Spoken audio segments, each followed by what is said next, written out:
Now, here are your hosts, Pep Fernandez and Jeff Gorham. Oh, Jeff, this is what I live for. I have the Major League Baseball draft on behind me, so we can give everybody the very latest. Hey, but right here on the Inland Sports Show. The thing is, you're looking at all of these names, and there's like a list of about 30 guys, but for me, love it. In my head, I'm going, ow, ow, ow, ow, ow, ow, ow, ow, ow, ow. That guy, so many big names. That guy from Ganesha, and that guy from I don't know. Yeah, exactly. That's how I'm thinking. But, man, a lot of good guys got drafted today and yesterday and the day before. So we had, Bryce Terang from Santiago on the first day, Monday. Yes. Tuesday, yesterday, we had Mr. Corona, Tristan Becky, join us live on the show. And today we have guys all over the place. So in just a moment, we're going to bring you up to date on the very latest. And, Jeff, you're going to notice some trends here. There are certain schools that have multiple players being drafted today. And, in fact, we're going 40 rounds deep. 40 rounds? And right now we're on round 35. So it's still going. It's happening right now. So IE guys are turning pro right now. See, and if a lot of people watch, the NFL draft, the NBA draft, and they go, wow, it's not very, they go, wow, it's not very, very long. There's not very drafts. In basketball, they have 2 rounds, right? Just 2 rounds, and they sign. Football, how many are there in football? 10? Is it 6? I think it's still 6, yeah. 6 rounds. But in baseball, they've got how many? 40? 40. 40 rounds. And in the NBA, the second round guys don't even make it. There's like summer league guys, right? G League guys. Yeah, and baseball, there aren't that many more players on the team than there are basketball. But why is there so many darn rounds? Is it because of the minor league system? There's a lot of rungs in the minor league system. There's levels all over. Rookie ball, high A, low A, double A. Now, why do they do that? Why are there so many? You got to groom them. It takes a long time. Baseball's the hardest sport to play, right? It's not. No. It's the hardest sport. You got time to, get better and work on things. Not the hardest sport. You know what the hardest sport is? You go back to the mother country. Golf. I think it's golf. Golf is the most, by far, hitting that little white ball around. That's really, really hard. But baseball, come on. I could go out and hit a few dingers off of Percy right now. I'm telling you, I could play first base for anybody. Look at my size. I can hit You're the ball. You're a big target. I am a huge target. I'd be a great first baseman right now. In fact, I'm thinking about coming out of retirement. My legs are feeling good. 47 years old. There's guys that are playing at 47. Isn't the little guy, the little tiny guy that plays for the Mariners? Who's the little tiny guy? Ichiro? No, he's wearing a suit now. He's in the office. But he doesn't have a mitt. But he was like 57 or something when he was playing, wasn't he? Wait, Rafael Palmeiro. 53. I'm trying to get him on the Dodgers. So there's a shot for me is what you're saying. There is a shot. Well, there's a long shot. I couldn't play independent baseball. I could. You could. How do I get drafted by independent baseball? You don't get drafted. You get signed. Like, I don't even know. Where's the closest independent league team in California? I think there's 1 or 2 up in Northern California. They used to have one in San Bernardino. An independent league team? Yes, and it was like they played at that really nice stadium and that over kind of by San G. And that, Wait, Fiscalini? Fiscalini Field had independent ball. When? A few years ago, probably before you got here, which is, how long you been here? 7 years. Yeah. 7 glorious years. Yeah, they had independent baseball. They had independent league out here. Hey, Kona, will you find Jeff a team? Yeah, I want to play on an independent team. We'll tweet him and say Jeff wants to play some first base. Why can't I get a tryout? Maybe you can. Let's find the closest one. We'll send an email, and then I think I got a couple years in me. Because there's like the Sonoma County Stompers. There's like a couple, I think, in Northern California. I don't know if there's any in SoCal. I can't think of any. I'm telling you, Fiscalini, really nice field. You know what? I think Bakersfield has one. Yeah, I'm not moving to Bakersfield. They're called like the Outlaws or the Train Robbers or something like that. But see, if I could play like somewhere, even if it's below independent baseball, I'll do it. But I got to make a couple shekels, though, some dollars. Well, we're going to talk about the real Major League Baseball draft. Tons of guys from the Inland Empire getting picked up. We're also going to talk Dodgers, Halos, and, of course, Game 3 of the NBA Finals tonight. It's all brought to you by our good friends at Spoiled Quick Quality Oil Change.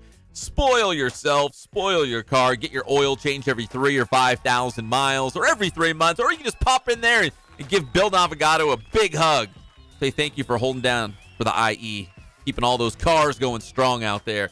Gonna get hot, like triple digits. You don't want to break down. No. Spoiled. Quick quality oil change, and they'll even top off your windshield wiper fluid. They do all that stuff. They check all that stuff. You know, when I was really wealthy, I used to get my oil changed daily.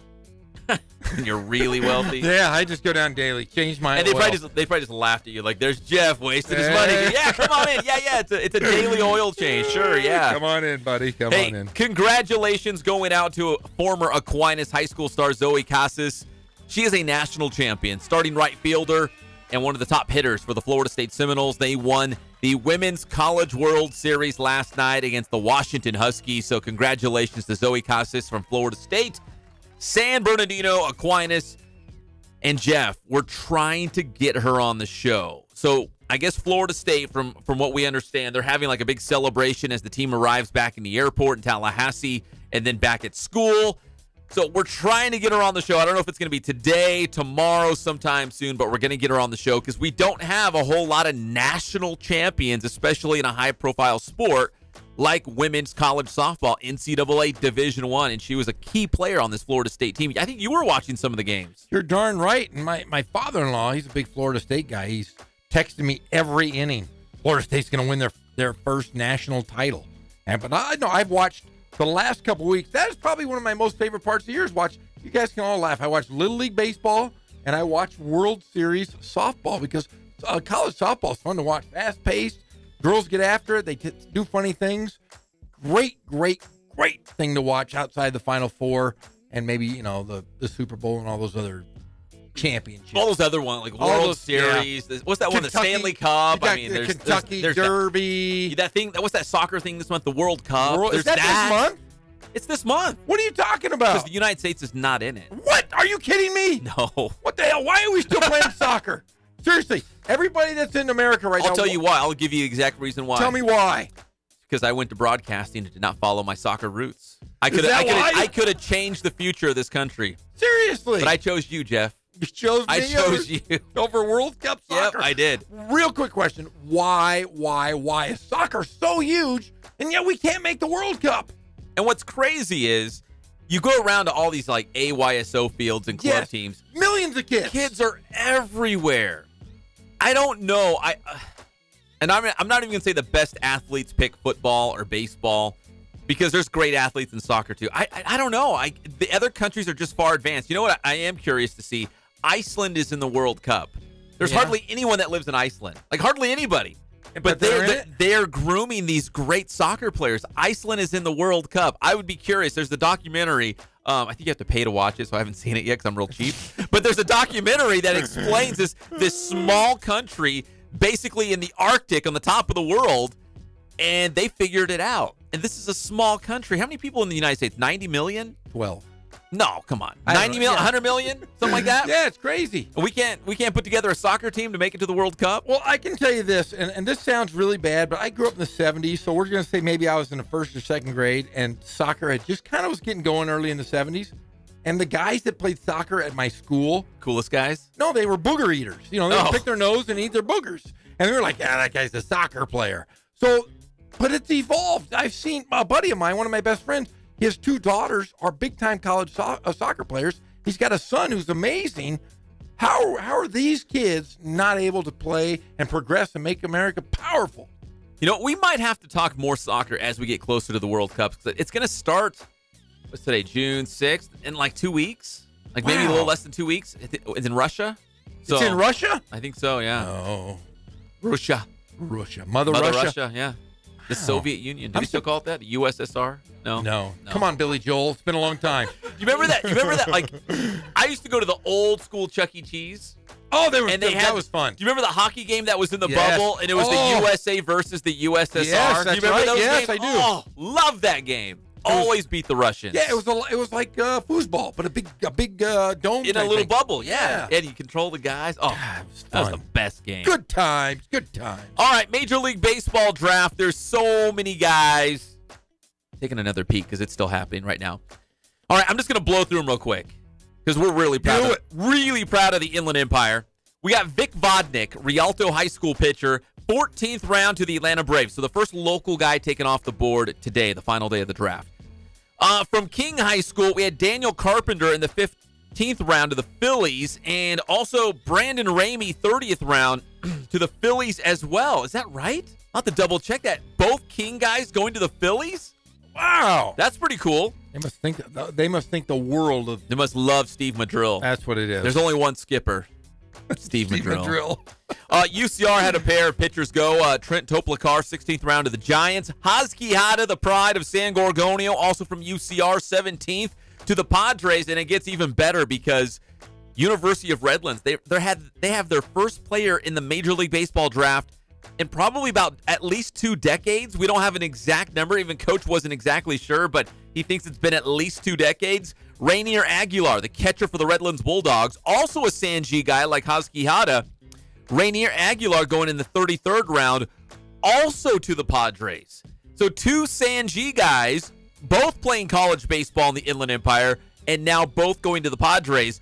Probably going to see them in a Lake Elsinore Storm uniform. Not this season, I don't think, but good chance next season. That'd be pretty cool. Yeah, that would be cool. Now, do the guys that get drafted now, do they play immediately in the draft? Because I know there's stipulations where if you're a first rounder, like the quarterback from Oklahoma, he can. Yeah, sign. I don't think he's going baseball. I think he's going to stick with football for now. But they have the rights to him. Yeah. So what they do is, I did see a thing on him is he can sign. He can take that money, and they'll just hold it for a year. He'll play 1 year of college football. Hey, the San Bernardino Pride. Yes. That was your team. That was independent baseball. Only Fingers was on there. Yeah, I remember there would be some big names that showed up. 1990. Yes. Piscalini Field. I remember that. That's how funny it is. I remember going to a game and going, what is this independent stuff? What's this nonsense? This crazy stuff.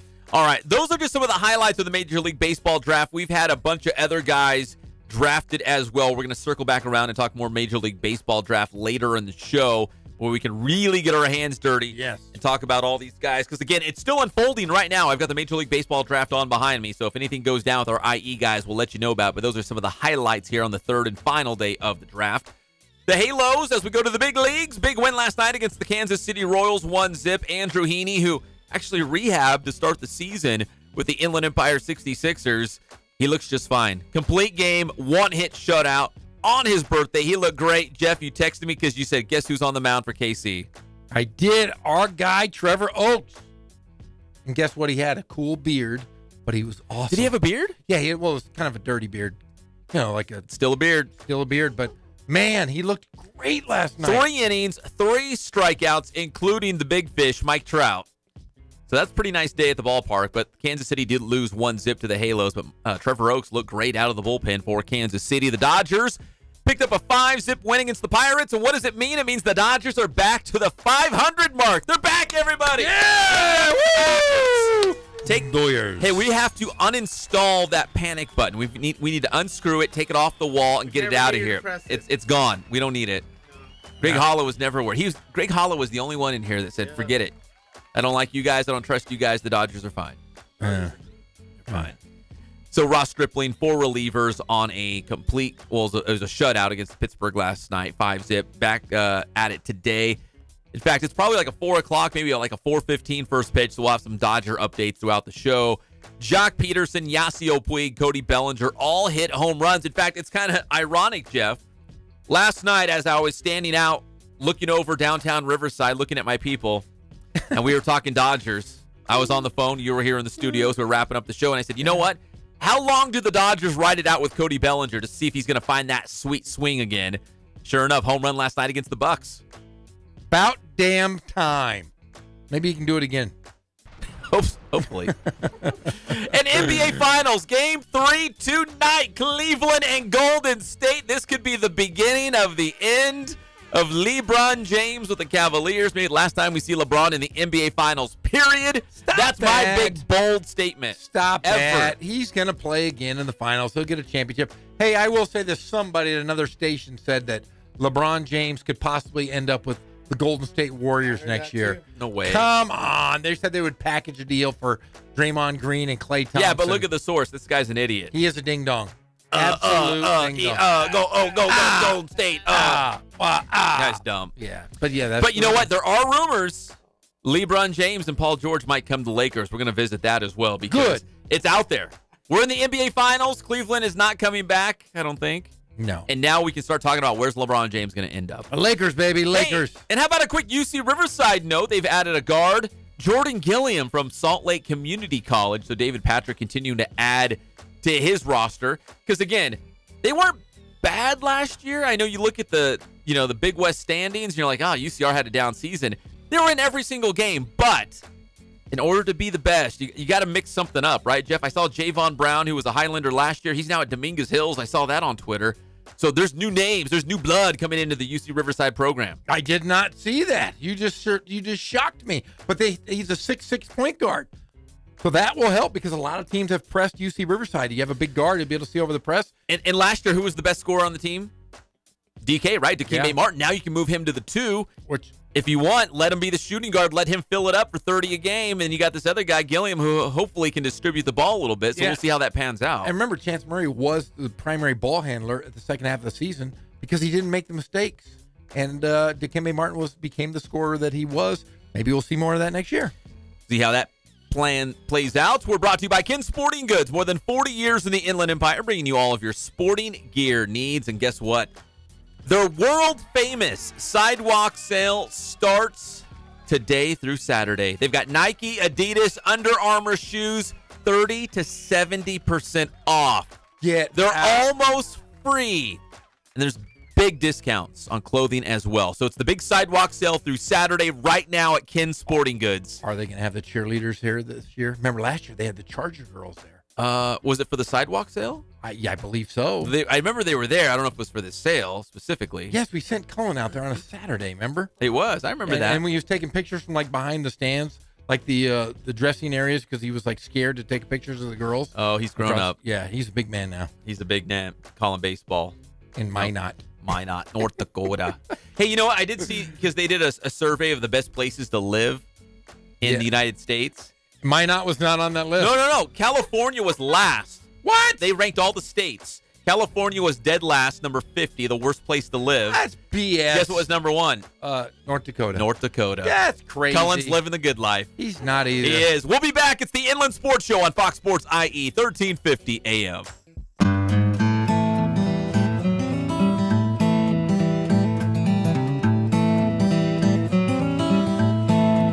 We focus on the customer here.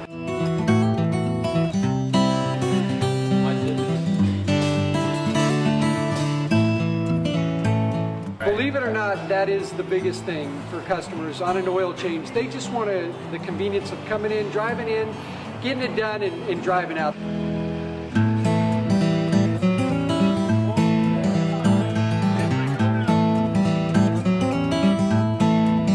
We just greet them, get them going, and they're done in about 10 minutes or so.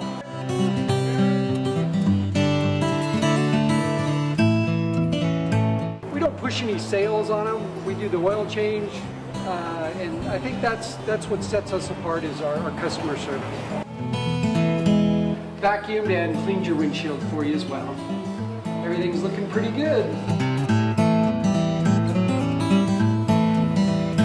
You come into us one time, believe me, we'll spoil you and you'll be ready to come back the next time.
Thank God, first of all. I thank the great people that I've got around me that help support me, the people that work for me. As I started, if it wasn't for the people around me, we probably wouldn't be here right now, but I've got a great staff. I've got great people that do stuff for us outside the store, and we've been very, very fortunate.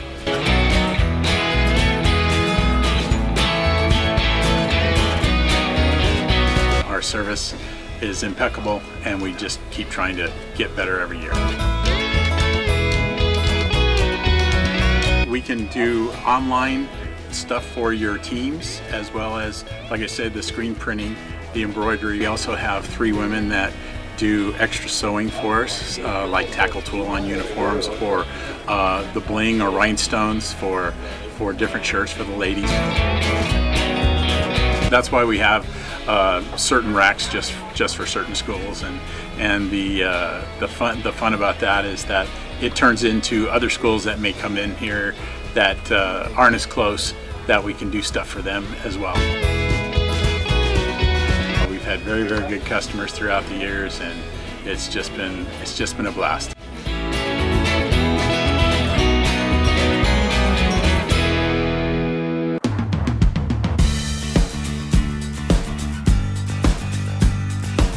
We're small, family-owned, strive for quality pre-owned vehicles. We're not a volume dealer, and we take every deal as personal to us.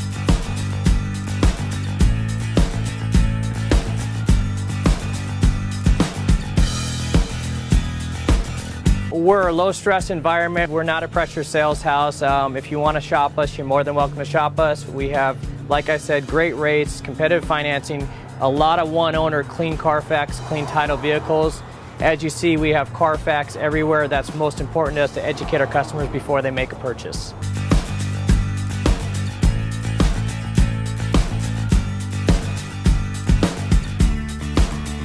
We're right off of Ontario, right off a couple exits off the 15 freeway, off Cajalco, off El Cerrito, and we're right on the main drag going into Dawson Crossings.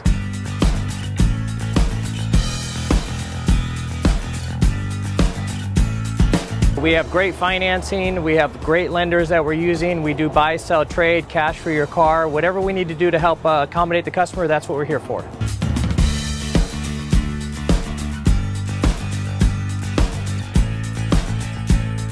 We have a little bit of everything. We start at about $69.95 and go all the way up to $100,000. We have Escalades, we have commuters, we have pickup trucks, we have Jeeps, sport utilities, and if we don't have it, our specialty is finding you exactly what you're looking for.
Welcome back to the Inland Sports Show on Fox Sports IE 1350 AM. We're brought to you by Boost Performance Training in Corona with Coach Ray Bass. Athletes of all levels, everybody's headed to Boost so you can be the very best on your team. Starting job on varsity, get a scholarship. If you go to Boost Performance Training, they will make you the very best that you could be in your sport. Golf, lacrosse, football, doesn't matter. They do it all. At Boost Performance Training in Corona. Check them out at boosttrainingsystems.com. Jeff, I say this with all love and affectionately. I feel like I'm the LeBron James of the show. You can be the LeBron James. I'm the Kareem Abdul-Jabbar. No, you're the J.R. Smith. No, stop it.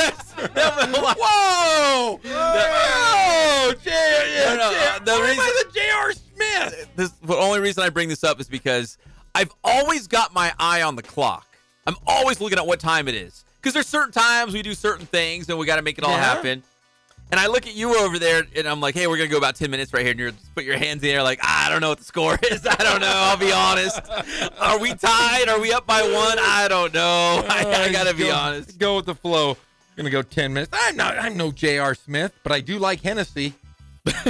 He loves the Hennessy, so he and I were simpatico. I don't even know what it is, Hennessy. It's like a cognac. Would you like to hear from J.R. Smith? Sure, why not?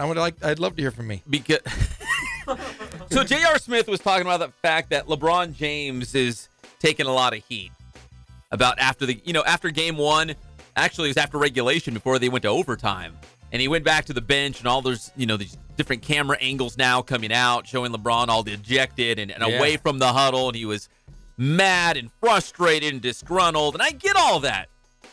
Golden State has better players. They were being outcoached. Like any level you look at it, they were being outperformed. Yes. Right? By Yes. Golden State. Yes. So LeBron was sitting by himself, completely frustrated because he dropped 51 in that game. 51. He could not do any more. And I picture it like this. Picture a big ball or like a rock, and LeBron James is pushing this rock up a mountain, and he's almost got it to the top of the mountain. And then his teammates and his coaches are like, you know what? We're going to get on the other side of the rock and push against you a little bit. Now, can you get it to the top of the mountain now? Come on, man. Push in the same direction. Help this guy out. They can't because they're not any good. No, and I'm not even a LeBron James fan, but I will defend him on this because I would do the same thing. I would be looking around at my teammates, probably give him the old stink eye, and looking at my coach like, come on, man. This is the NBA. Go back to the D-League. Work on those things. JR, I think, finally admitted he had no idea what the score was. He still doesn't know that they're in the NBA Finals. I bet he's lost. They had a timeout. Yeah. He didn't know the score. Nobody knew what was going on except for LeBron James. So now LeBron James, he's the bad guy now because he should have been nicer to his teammates. Come on, give me a break. Who said that? I don't know. All you wimps out there, get over it. Get over yourself. All you damn millennials. Blame the millennials for everything. Here's J.R. Smith talking about the backlash on LeBron James. Or the thoughts that there could be something between you and LeBron and the teammates after that game. Nah, actually, we all spoke about it after the game. Spoke about multiple plays, so I don't know where that information came from. Maybe sources, I guess. There's criticism of the way LeBron handled that. What are your thoughts on the fact that he didn't say anything to you guys or his teammates? He spoke to us. He spoke to us. He's gonna get criticized regardless. So, man, nobody over here is losing any sleep over what anyone else says that's not in our locker room. Nothing. Whether it's our coaches or players. So. It's the finals, and we got to take care of business.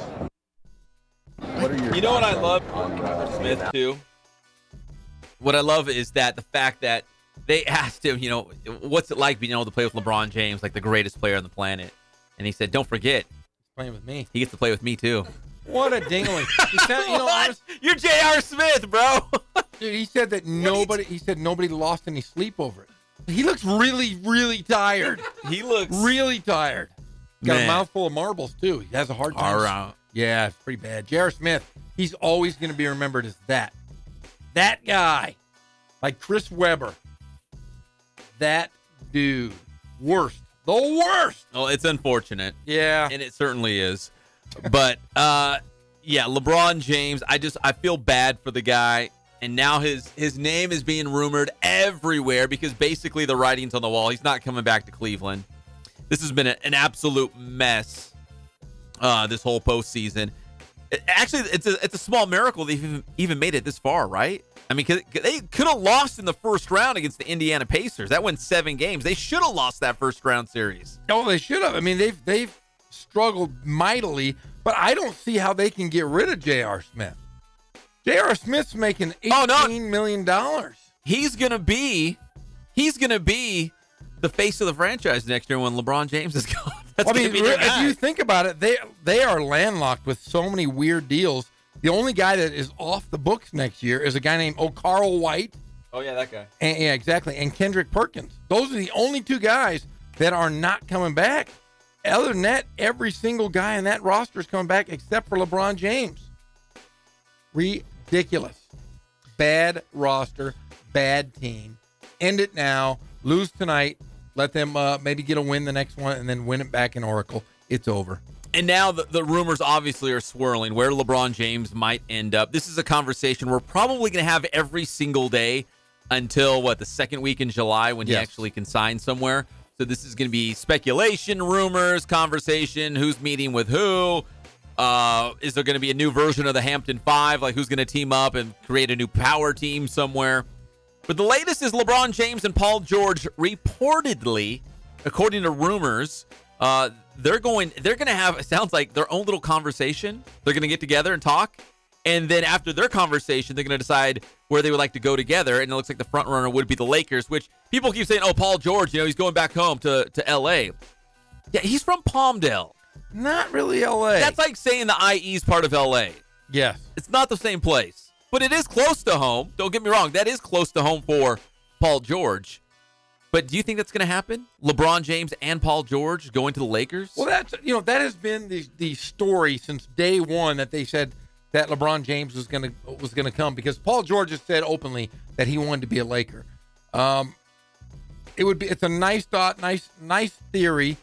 I don't see LeBron James going to Philadelphia, which a lot of people have reported, because I think that would stifle the growth of those two young players, Joel Embiid and Ben Simmons.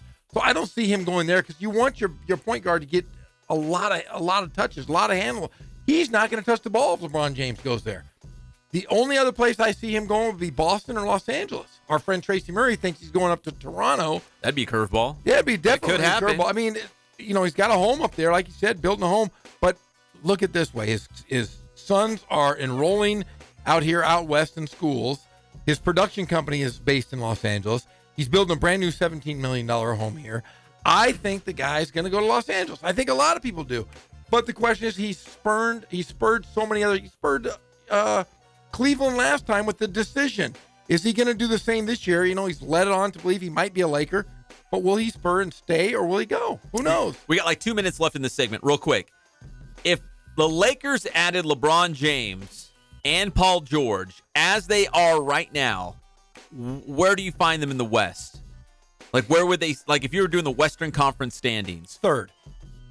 Behind Golden State and Houston? Yes, until they beat those guys. And, you can say all you want. I would have to put them third because those two teams are head and shoulders above everybody. See, I was thinking about this on the drive over. I would put them anywhere from third to fifth. I think anytime you have LeBron James, you can't put him anything below third. I mean, think about it. Cleveland finished fourth in the East. The East. Fourth in the East. The East. But they turned it on in the playoffs. He has literally carried them on his back. And I could see him. If he came to the Lakers right now, which roster's better? Cleveland or Los Angeles? Oh, it'd be the Lakers. By far. Yeah, the Lakers would be a better team. And you got to understand, they're going to sign those veteran minimum exceptions. Guys are going to want to play for LeBron James, maybe play for a championship. And what better place to win a championship in Los Angeles at the tail end of your career? We've seen guys do it. We saw Glenn Rice came to Los Angeles to try to finish his career. Mitch Richmond. A lot of guys forget who, Steve Nash. Gary Payton. The mailman. Yeah.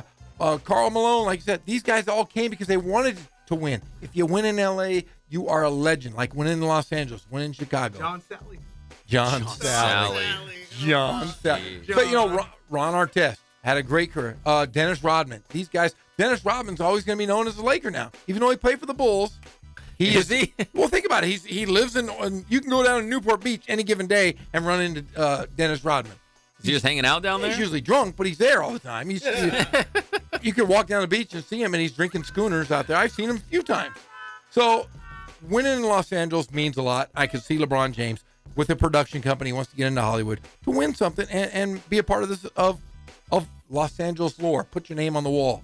Maybe a statue out front.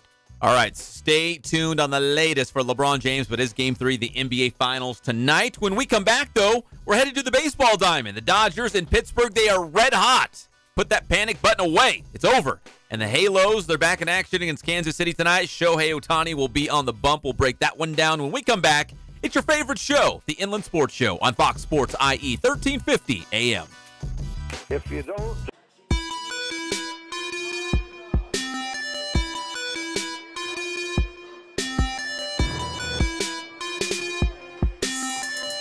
I played once upon a time at Centennial High School. I was actually on the first ever CIF championship team back in 2000, and then my senior year we won it again.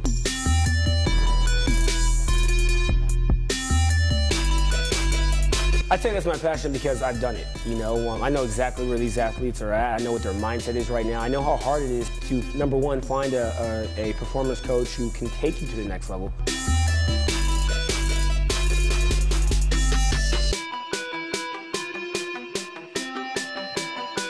What sets us apart has to be, you know, how we work with our athletes and what we know.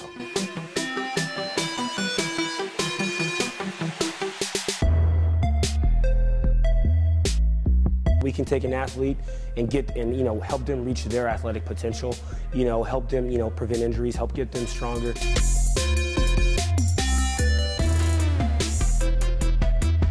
I know every single athlete who steps into this gym. I know exactly where they're at, and I'm going to progress them every week. If you're not getting results, then, you know, really what's it about? We're going to deliver something that's measurable, you know, in terms of speed, power, you know, strength, agility.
Focus on the customer here.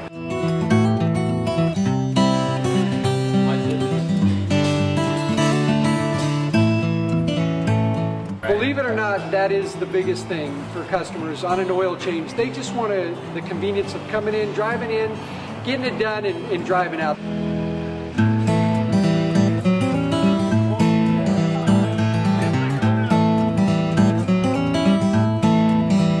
Just greet them, get them going, and they're done in about 10 minutes or so.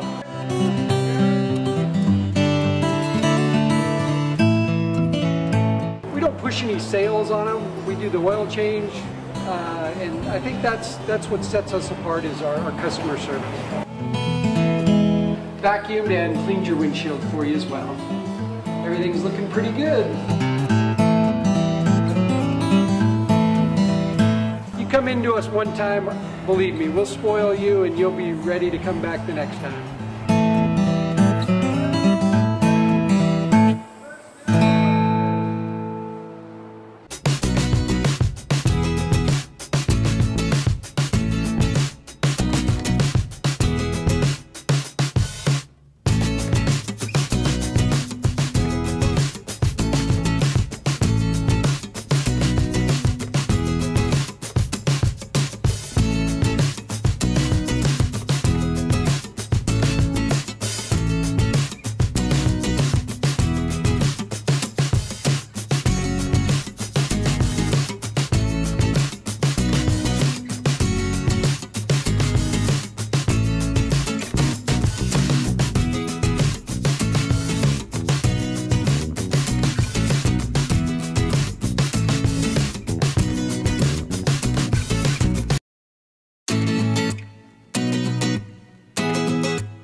Hernandez and Jeff Gorham.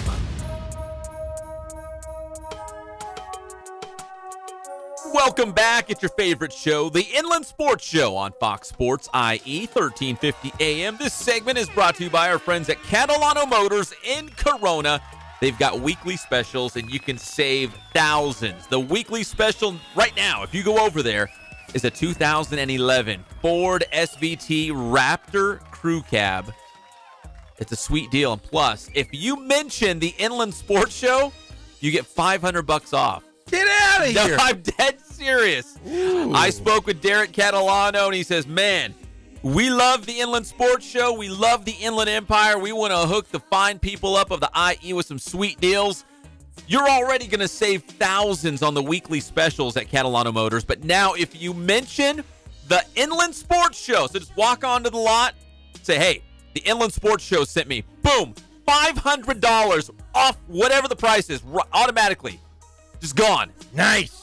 That's a $500 deal by listening to the Inland Sports Show. Don't say we never helped you, because we just did. We just gave people $500. So if we get 2 people buy cars, we just gave away $1,000. Yeah, you can look at it that way. That's a lot of money. That's like reading rooms, a lot of walkways, a border for a new garden. Like, there's so many things. Yeah. So many activities you could do. You go zip lining. Like, I don't know. You could go zip lining? With like $500 Oh, probably, right? Yeah, you could probably do that. No, I couldn't. Build your own. I'm too large to zip line.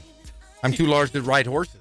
I'm a cowboy, and I'm too large to even ride horses. Did you know that? No. Yeah, I went up to Lake Tahoe, and I was like all excited. I was all excited to ride horses. Told the family you're going to ride horses. Yeah, I'm like, hey, let's go ride some horses, guys. And so everybody gets on a horse, and they go, oh, how much do you weigh, sir? And I'm like, I weigh a little bit. And they go, well, you know, the limit is 250. So we're going to have to give you that large jackass over there. You had a donkey? I had a donkey. It was a large donkey. And I said, wait a second here. Everyone else looks really cool. And then I'm riding a big donkey. A big donkey. Now, what do you think that donkey thought of you when he saw you coming? I mean, he saw you were saying that, but what do you think he thought? Well, but this is what I'm thinking. He's, you know, the horses are all looking good. They're all combed and gorgeous looking. Standing tall, muscles popping out. And the donkey probably doesn't get to ride very much. So he's over there in his pen, and then he saw me walking up, and he went, ah, crap. Anytime a big guy comes out, I get the big guy. I don't get the pretty girls. I don't get the fit athletes. I get the big husky. I get huskies. I get the husky guy. So yeah, but it was rough. Yeah, the horses are probably looking at little fast Johnny and be like, oh, this is going to be fun. Look at a little kid. He's excited to ride a horse. He's got a big smile on his face. He looks, 45 pounds. It's going to be great. Yeah. And then Jeff walks in. That donkey's like, no! That damn donkey also bit me. It bit me. Donkeys don't bite. Yeah, oh, yes, they do. Well, I don't know what you don't think. It bit my leg. Never heard of a donkey. It turned to its side and bit my leg. Why? Because I was big and angry because I was riding it. He bit me. The damn jackass bit me right on the leg, and I was pissed. Where, Lake Tahoe, you said? Yeah, Lake Tahoe. Oh, yeah. Beautiful area. I'm looking over the beautiful lake, and I'm looking in front of me, and there's a big thing with big buck teeth. A big, giant donkey. Oh, Jeff. Yeah. Oh, that stuff only happens to you. You Of know course. that? Donkeys biting you. No, donkeys never bite anybody. They do, too. They bit me. I'm telling you, I get You're bit by the only everything. guy. I've been bit by a snake. I have been pelted by bees. I get bit by everything. Nature hates you. No. You know that, right? I am a part of nature. No, and I you're are one. not. We're simpatico. I go on hikes. Do you go on hikes? Yeah, all the time. No, you don't. I went on a hike. I went on a hike yesterday, hoping to see a tarantula or a snake.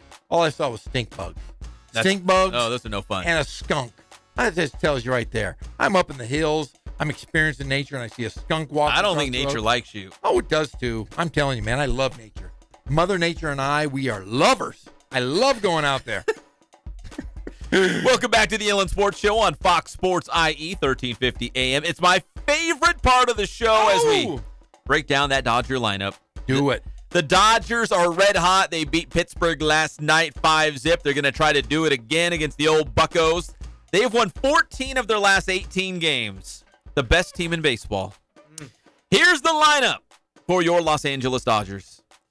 Hitting leadoff, your guy Chris Taylor playing shortstop. That's where he lives. That's where he belongs. Like when you put him down hitting sixth, it's like he's lost. He's in the wrong neighborhood. He's like, I don't know. I need directions. Am I going the right way? No. Put him at leadoff. That's where he needs to be. That's where he lives. Max Muncy back at first base. He's hitting second. Your boy JT, third base, batting third. Matt Kemp, the cleanup hitter in left field, followed by Cody Bellinger in center field, hitting fifth. Yasiel Puig is in right, followed by Logan Forsythe at second. Batting eighth is Austin Barnes, the Riverside Poly Bear, behind the plate. And a guy named Ferguson's pitching. Colin Ferguson. He used to host the late night show right after David Letterman. Was that the Irish guy? Yeah, he's pitching for the Dodgers, apparently. Who? Craig Ferguson? Okay, I knew it was Will one you of those. find out who Ferguson is? Seriously, I don't know who this guy is. He was a late night talk show host for many years, and now he is pitching for the Dodgers. He's a 21-year-old pitcher. 21 years old. Young guy. No. It's his debut? Yes. His major league debut? It's his debut? And they're flying 40 of his people just to see his game today. Hey, did you hear that from Linskog? No, I actually heard it from LA Sportsnet. Oh, okay. I was watching Dodgers last night. Wait, you get the Dodgers TV channel? Yes. Oh, see, Greg Holla. Nobody gets that channel. I watch the Dodgers while I do the Quakes here. I'm guilty, okay? Great. Multitasking. Mike Linskog. I love the Dodgers and I love the Quakes, and they're same organization. Yeah, the same team. You know what, Greg? In fact, Ferguson was probably a Quake. He probably was. You know what? You are a bastion of knowledge. You are. You are full of knowledge that nobody knew you had, and you pull out these gems, these beautiful gems. You know everything about the Doyers, everything about the Raiders. You named your cat after a Raider. Charisse. You know what I'm going to do for you, Jeff? What are you going to do? You ever been to medieval times? No. No? No. They got big horses, Clydesdales, like horses, I believe, that can support him. Can accommodate your You could fulfill my fantasy of riding a horse. Because I want to be like I want to feel like I'm Fabio on a horse. You remember Fabio? You need hair for that too, though. No. I have pecs of gold. I want to ride around on a big horse. That's just my fantasy. It's my bucket list. I want to swim with sharks, and I want to ride a Clydesdale now. And apparently, I'm going to be part of the medieval times. I can be part of the show. I want to be a knight. I want to do it. Sounds good to me. Greg Hall is right. Caleb Ferguson making his debut. He grew up about 3 hours away from Pittsburgh, so it's pretty close to home. So he's got a bunch of family and friends going out to Pittsburgh tonight to see him watch him pitch for the Dodgers. Wow. Look at Greg Holla stepping his game up. But, hey, the Dodgers and Pittsburgh have identical records. Oh. Both 30-30. Yeah, but the Dodgers have a lot more talent. Come on. Let's call a spade a spade. Right? They got a lot more talent. Who's on the Pirates, Jeff?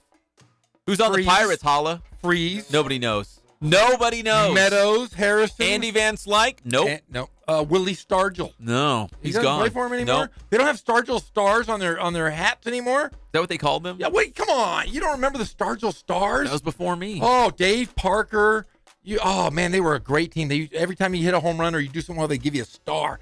Willie Stargell would give you a star, and he put it on your hat. By the end of the year, there'd be stars all over those hats. It was like getting a great tackle in football in high school. They put those stickers on your helmets, yeah. Oh, yeah, Stargell stars. If you earned one of those, you were gold, my friend. You were gold, the man. Jerry. All right, in Angels, they're taking on Kansas City tonight. Shohei Ohtani is on the bump. He's got a record of 4-1. His ERA is just a squeak above 3, but he's been great. Awesome. And I think we might have, last night it was 1-zip. Remember, Heaney went the distance, a one-hitter, complete game, went all the way to the ninth. Well, we might have another one of those. Shohei Ohtani, I think he's dialed in right now. We might have back-to-back great outings by the Halos. I mean, you just think about the roster that the Angels have. I know you're a Dodger guy, but the Angels, Albert Pujols, just 6 home runs away from passing who's the guy from the Mariners. You know, Ken Griffey. Ken Griffey Jr. He's going to pass him if he gets 6 more home runs. You have the former San Bernardino Spirit star, right? You have Mike Trout or Spirit. Spirit. That's exactly what I said. Mike Trout is the best player in baseball. Nobody can deny it. Can you deny it? No, he's the best. Can you deny it, Greg? Nah. Can you deny it, Kono? No. Exactly. You have Trout, and now you have Showtime, Shohei Ohtani. How fun is that? Do you think he should be an all-star? Shohei Ohtani? Yes. For sure. I don't know. Probably as a pitcher. As a pitcher? I guess. Because really, he should be up. He should be 7-1. He's had a couple no decisions. He's pitched well. Probably as a pitcher. You could probably stick him in there as a hitter, too, and no one would complain. Hey, I hope he does the home run derby. How cool would that be? I would like to see that. But guys have done the home run derby before, and their swing or they get themselves hurt. Like, it's just something happens. They get the yips. Yeah, so I don't know. If I'm the Halos, I'd be like, you might want to think twice, Shohei. Let's maybe not do this. At least his first year. I know. Shohei in the home run derby. I want it.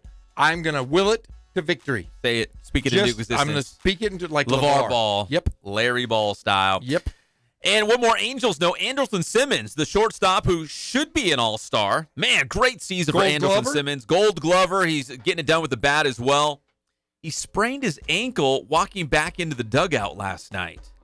Yeah, and our guy Trent Rush, he wasn't sure. He got to the bottom of it. I saw him tweet it out, and he said, yeah, apparently he was coming back into the dugout, slipped, fell, rolled the ankle. He tried to play for about 2 innings and finally had to shut it down. So we still don't know the severity of this injury, but it was enough to take him out of the game last night. So I have not seen the Angels lineup. It is not out yet.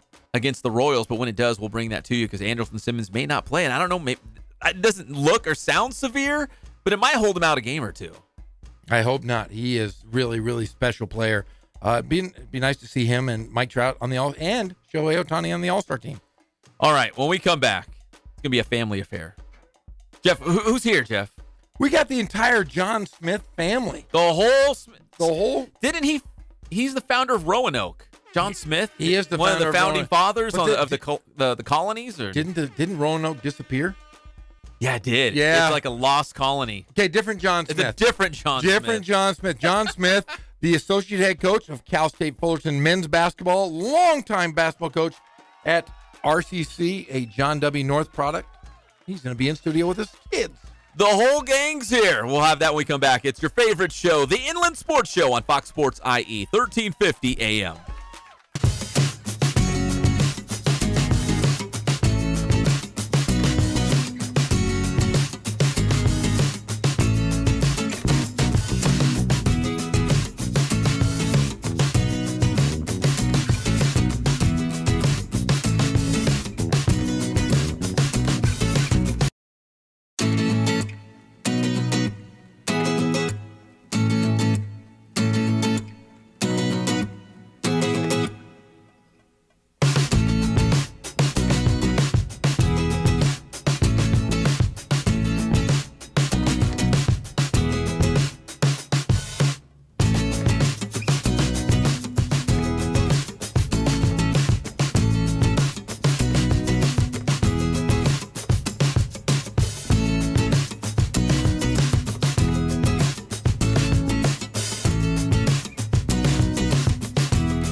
So how you guys doing? My name is Coach Ray Bass. We're here at the Boost Performance Center today, and here with the one and only Pep Fernandez.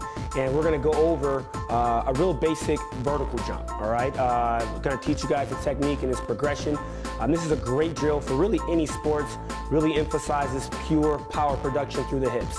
And power is really important for basically any type of athlete, whether you're a football player, track, soccer, basketball. You know, we all want to be powerful, strong athletes. So we're going to go over that today. All right, so first things first, I'm going to have Jacob go ahead and stand with his feet underneath his hips. So you want to have your toes pointed forward. You want your feet to be about hip width, all right? He's going to have his shoulders flexed, all right, in front of his body. So his arms are up in front. Okay, now, the most important part here is what's called a counter movement.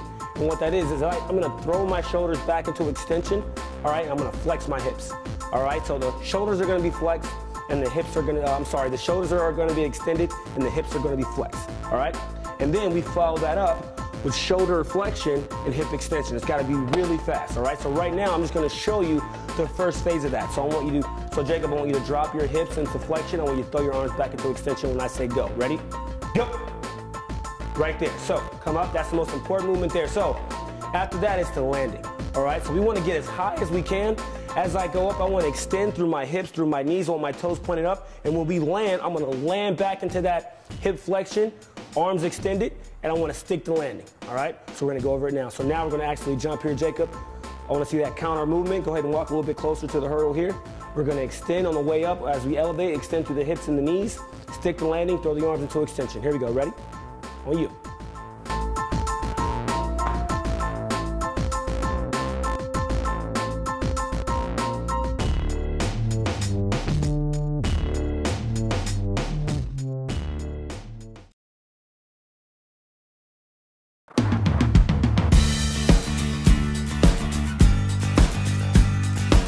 We're small, family-owned, strive for quality pre-owned vehicles. We're not a volume dealer, and we take every deal as personal to us.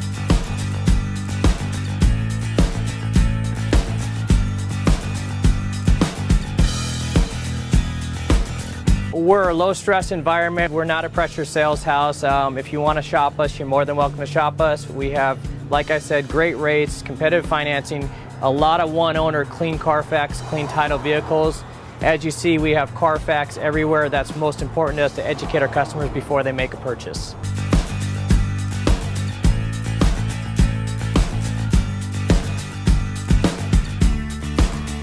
We're right off of Ontario, right off a couple exits off the 15 freeway, off Cajalco, off El Cerrito, and we're right on the main drag going into Dos Logos and the crossings.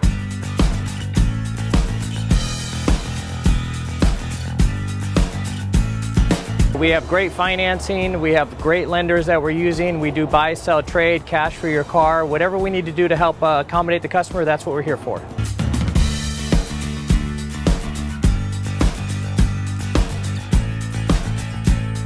We have a little bit of everything. We start at about $69.95 and go all the way up to $100,000. We have Escalades, we have commuters, we have pickup trucks, we have Jeeps, sport utilities, and if we don't have it, our specialty is finding you exactly what you're looking for.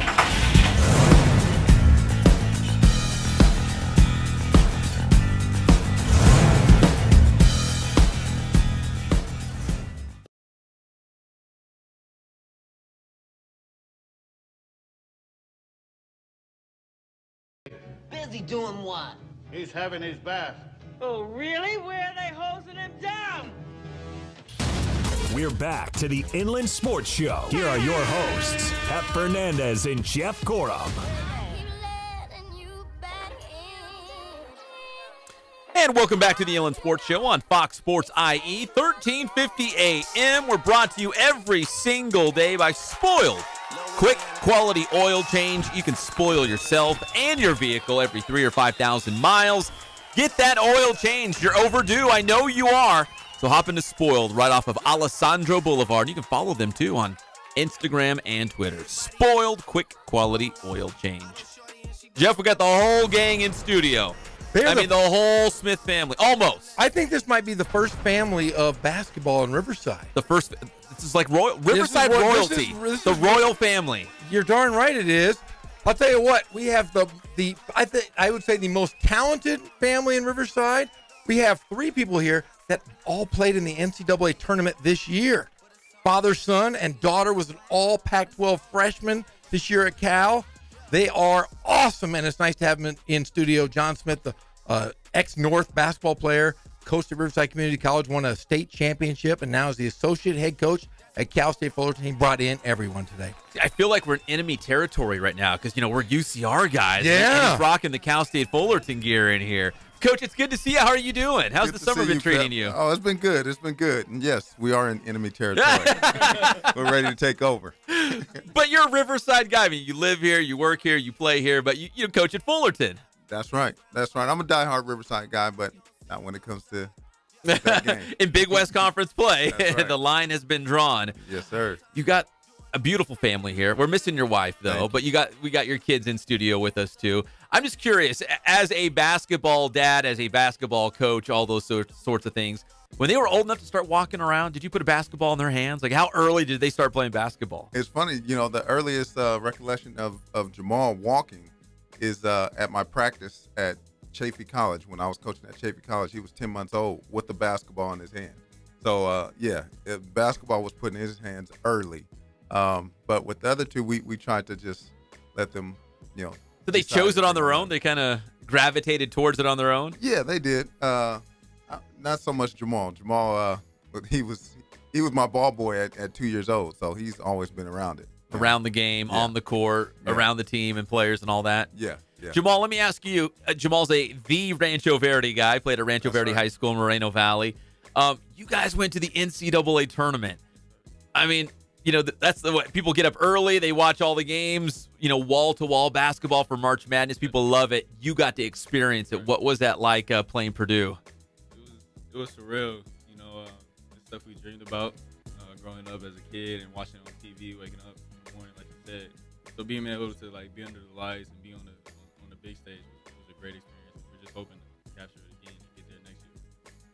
Now, Coach Smith, let me ask you, because between Cal State Fullerton and Kiana over here with the Cal Golden Bears, of course you're following your daughter. You want to be at her games. You want to follow online or watch them on TV or however you can. How did you balance everything? Because you're a busy guy coaching as well, and you're trying to keep up with your daughter as well. Yeah. Her and I, we always had film sessions. So we, being a D1 coach, you have access to every game in the country through Synergy. So I was able to get her games. Oh, that's cool. Yeah, and I watch them late night once I'm done with decompressing from our game or recruiting calls. I'll watch her games, and then the next morning we would talk about it, and I'd give my input, and she would be mad. But, Come on, Dad. But she did just fine. She was what, all Pac-12 freshman team, right, Kiana? So I think the stars aligned where you guys were able to be all together. Kiana, can you tell me about that? I think Cal State Fullerton was up north, and you guys were at home for the Cal Golden Bears, and it all kind of came together that the Smith family was together, right? Right. Yeah, we had a doubleheader up in Berkeley, so they played before me, and I stayed and watched their game until I had to go into the locker room myself, and then they ended up all staying for my game, so it was fun just having them in my own gym and being able to watch my brother live. Because, I mean, how did the parents divide it up? Because obviously you have to be with Fullerton. You're the associate head coach. Right. So does mom go to the Cal games because dad's with Fullerton? And, I mean, how do you split that up with family duties? Yeah, the majority of the time she goes to watch Kiana because she knows Jamal has me with every day. So during that day, though, she wore a Fullerton shirt. And when the game was over, she went to the bathroom like Superwoman and put on all her Berkeley Came stuff. out, dun, Yeah. dun, dun, dun. Yeah. Unfortunately, we didn't have Kylie that time. Kylie was playing in a tournament in Canada during that time, so she didn't get a chance to with North High School? Yes. Oh, that's pretty cool. That's a cool experience. I know Coach Barty took the guys up there a couple times. I don't know if it's the same deal or the same. Yeah, it is. And now the girls program goes as well. Every 2 years. Oh, that's very cool. Yeah. Now, Kylie's the youngest of the group. So you're at JW North. What grade are you in, Kylie? I'm in ninth grade. So did you have any choice but to play basketball? Yeah, like you had. If you're part of this family, you have to play basketball, right? Well, actually, I quit for 2 years, so this is my first year back. So I didn't feel like I wasn't forced. Now you didn't play for 2 years. Now, are there other interests in the Smith family? Do you guys? Does anybody play instruments, or was anybody a Boy Scout or a Girl Scout?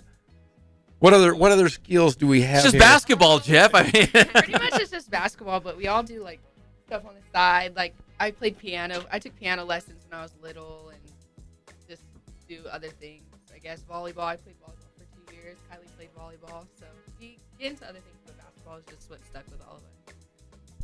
If you play basketball, there's nothing else, Jeff. I mean, it's travel ball and all the travel commitments, and it's a year-round thing. Coaches out recruiting, and it just never stops, right? I mean, what else can you squeeze in there? Right. So, Coach, what are you doing right now? I mean, what are you allowed to do right now? I guess I should say during the summer, before we get to the next season. Well, for NCAA Division I coaches, the month of May is phenomenal because you can't have camp. It's a dead period, and you're ending the semester. So we had nothing, right? And then June, all the players, we have 10 players back right now, so we're able to work out with them 4 hours a week. So we start our workouts. So every morning we work out from 9 to 11. They're in the weight room, and then they come see us. And just preparing my recruiting schedule for July, because the month of July I'll be gone the whole month pretty much. So that's another window where you can go out and recruit. Yes. Do you go to like what, travel ball tournaments and stuff like that, or where do you go to? NCAA sanctioned tournaments. So Okay. I'll be going to it. Well, I'll go. Don't to, give away all yeah, your exactly, secrets. I mean, exactly. UCR. Right? Yeah, exactly. I'm not going to say where I'm going, but Under Armour has a circuit, Nike has a circuit, and Okay. Adidas has a circuit, and they're all over the country. So we'll be there. I'm sure I'll see the UCR coaches there. You'll see all the familiar faces, right? Yeah. It even happens at the high school level. You know, all the high school coaches, they run into each other at tournaments. They Right. see each other. It's a small fraternity, especially here in Southern California, the IE, whether it's, you know, the Inland Valley League or the Big West Conference, kind of all. By the way, know each other. I want everybody to know our coaching staffs are really we're cordial. We're very cool, very cool. Especially Coach Taylor, our head coach, and their new coach, Coach Patrick. Coach Patrick. They're very good friends. They've known each other for a long time. So, and you know, I've known Justin for a long time. So, and we almost hired Liam, the assistant coach last year. Liam Simmons. We almost hired him at Fullerton. So we know. But when they got Coach Patrick, that's family, right? I mean, yeah, Liam Simmons is going to follow Coach Patrick, right? Yeah, exactly. Yep. So. Well, Keanu, let me ask you about playing at Cal and just really having a breakout freshman season for the Golden Bears. Did it go as planned? Could it get better? I mean, or was it wow? I can't believe it went that well. Going in, I had high expectations for myself, so I think it obviously went well, but I think it could be better next year, and I'm excited moving forward. Now, what is in store for you this summer? Are you going to play in any big tournaments, or is it just kind of a resting time and work on your game? Does Cal go anywhere out of the country or do any playing?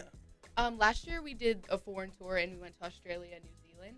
So that was my one chance. I guess every 4 years we get to go. So that was my that was time. it. Yeah. And so this summer we're just doing skill work with our coaches and getting stronger in the weight room and stuff like that. Getting ready for the season. Now, will you be home or will you go back up to Berkeley and work out all summer? I'm gonna go back to Berkeley next weekend. So this is my last week home with my family and everything. Oh no. Now, how's that, Coach? Does it bother you because you're off all this month? Is it tough for you to say goodbye to your daughter every time she goes up there? Very much so. She's been home for what, 3-4 weeks, and we rarely see her anyway. But I mean, she's always working out.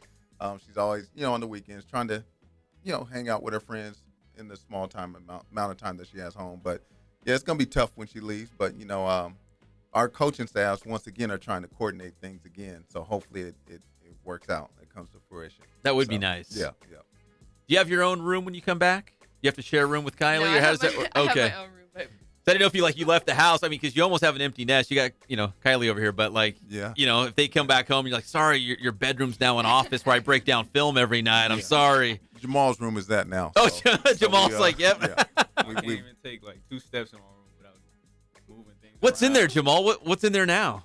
I'm curious. Let's pull the curtain back on the Smith family. It's a storage room. We got boxes of everything. Kylie's old room, dressers. It's crazy. Like I have to sleep downstairs now. What did it used to look like? What did your room look like when you were starring it up for the Rancho Verde Mustangs? Posters everywhere. Really spacious. A lot of shoe boxes though. A lot of shoe boxes on the wall, stuff like that. Things that are going. Now, Kylie, are you looking to follow in the footsteps of your brother and sister? Do you want to play college basketball? Yeah, I do. And it's something that, do you practice? Are you playing travel ball right now? Yes, I play travel ball. And who do you play for? I play with West Coast. Oh, okay. Yeah, they went. So are you going to be playing hundreds of games pretty much all summer? Are you going to be gone all the time? Yeah. And now Kiana, you went to Troy High School. You were at North for a couple of years. I think you went to Rancho Verde as well. No, just North and Troy. Okay, and you were a Wooden Award winner. Yes. What was that like to experience, to get that honor to be the Wooden Award winner and a first-team All-American as well? Right. Well, I think that was the year I won. It was the first year that they did high school Wooden Awards. So it was pretty cool to be for women. I mean, for girls. So it was pretty cool to be one of the first to receive the award. And my senior year came with a lot of blessings. So now next year, you're going to have to kind of take on the mantle of being the star as a sophomore. Did you guys you lost a couple good players this past year? Yeah. Are you excited for next year? Oh yeah, I'm really excited. We lost 2 seniors, but we have a really good team returning, so I'm excited. It's gonna be fun. All right, can you guys stick around? because we need to take a break. All right, we're going to take a break right here. When we come back, more with the entire Smith family. You want to give your wife a shout-out real quick? Because I feel bad she's not here. Kelly, I hope you're listening, and I hope we're representing you well right now. and to be honest, we really wanted her because she is the voice of the family. She's awesome. All right, we'll be right back. It's your favorite show, the Inland Sports Show on Fox Sports IE, 1350 AM.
voice is like a combination of Fergie and Jesus.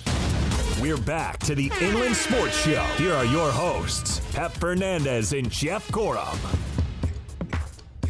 Welcome back to your favorite show, the Inland Sports Show on Fox Sports IE, 1350 AM. We're here every single day of your life, live and amplified, 3 to 6 p.m., and we're brought to you by Boost Performance Training with Coach Ray Bass. Athletes of all levels and all sports, lacrosse, golf, track and field.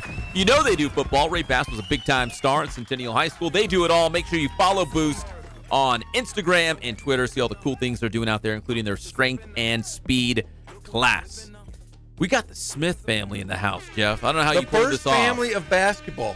Yeah, I think you're right. I don't think we've had an entire family in studio at the same time, have we? No, it's like the Brady Bunch right now. This is you got the whole family's in here. I will say this: I used to think that the Gorms were the first family of basketball. They're not. There is no way.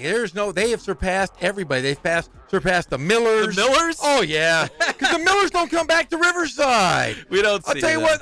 Because John is loyal to the North roots. Everybody loves John Smith. You walk down University Avenue, you go to Bobby Bonds Park.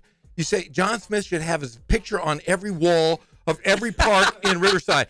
But I wanted to ask John a question. You know, you've been a head coach at the high school level, the JC level, and associate head coach. You've been under or coached under and played under some great coaches, you know, notably Mike Barty and the legendary Jerry Tarkanian.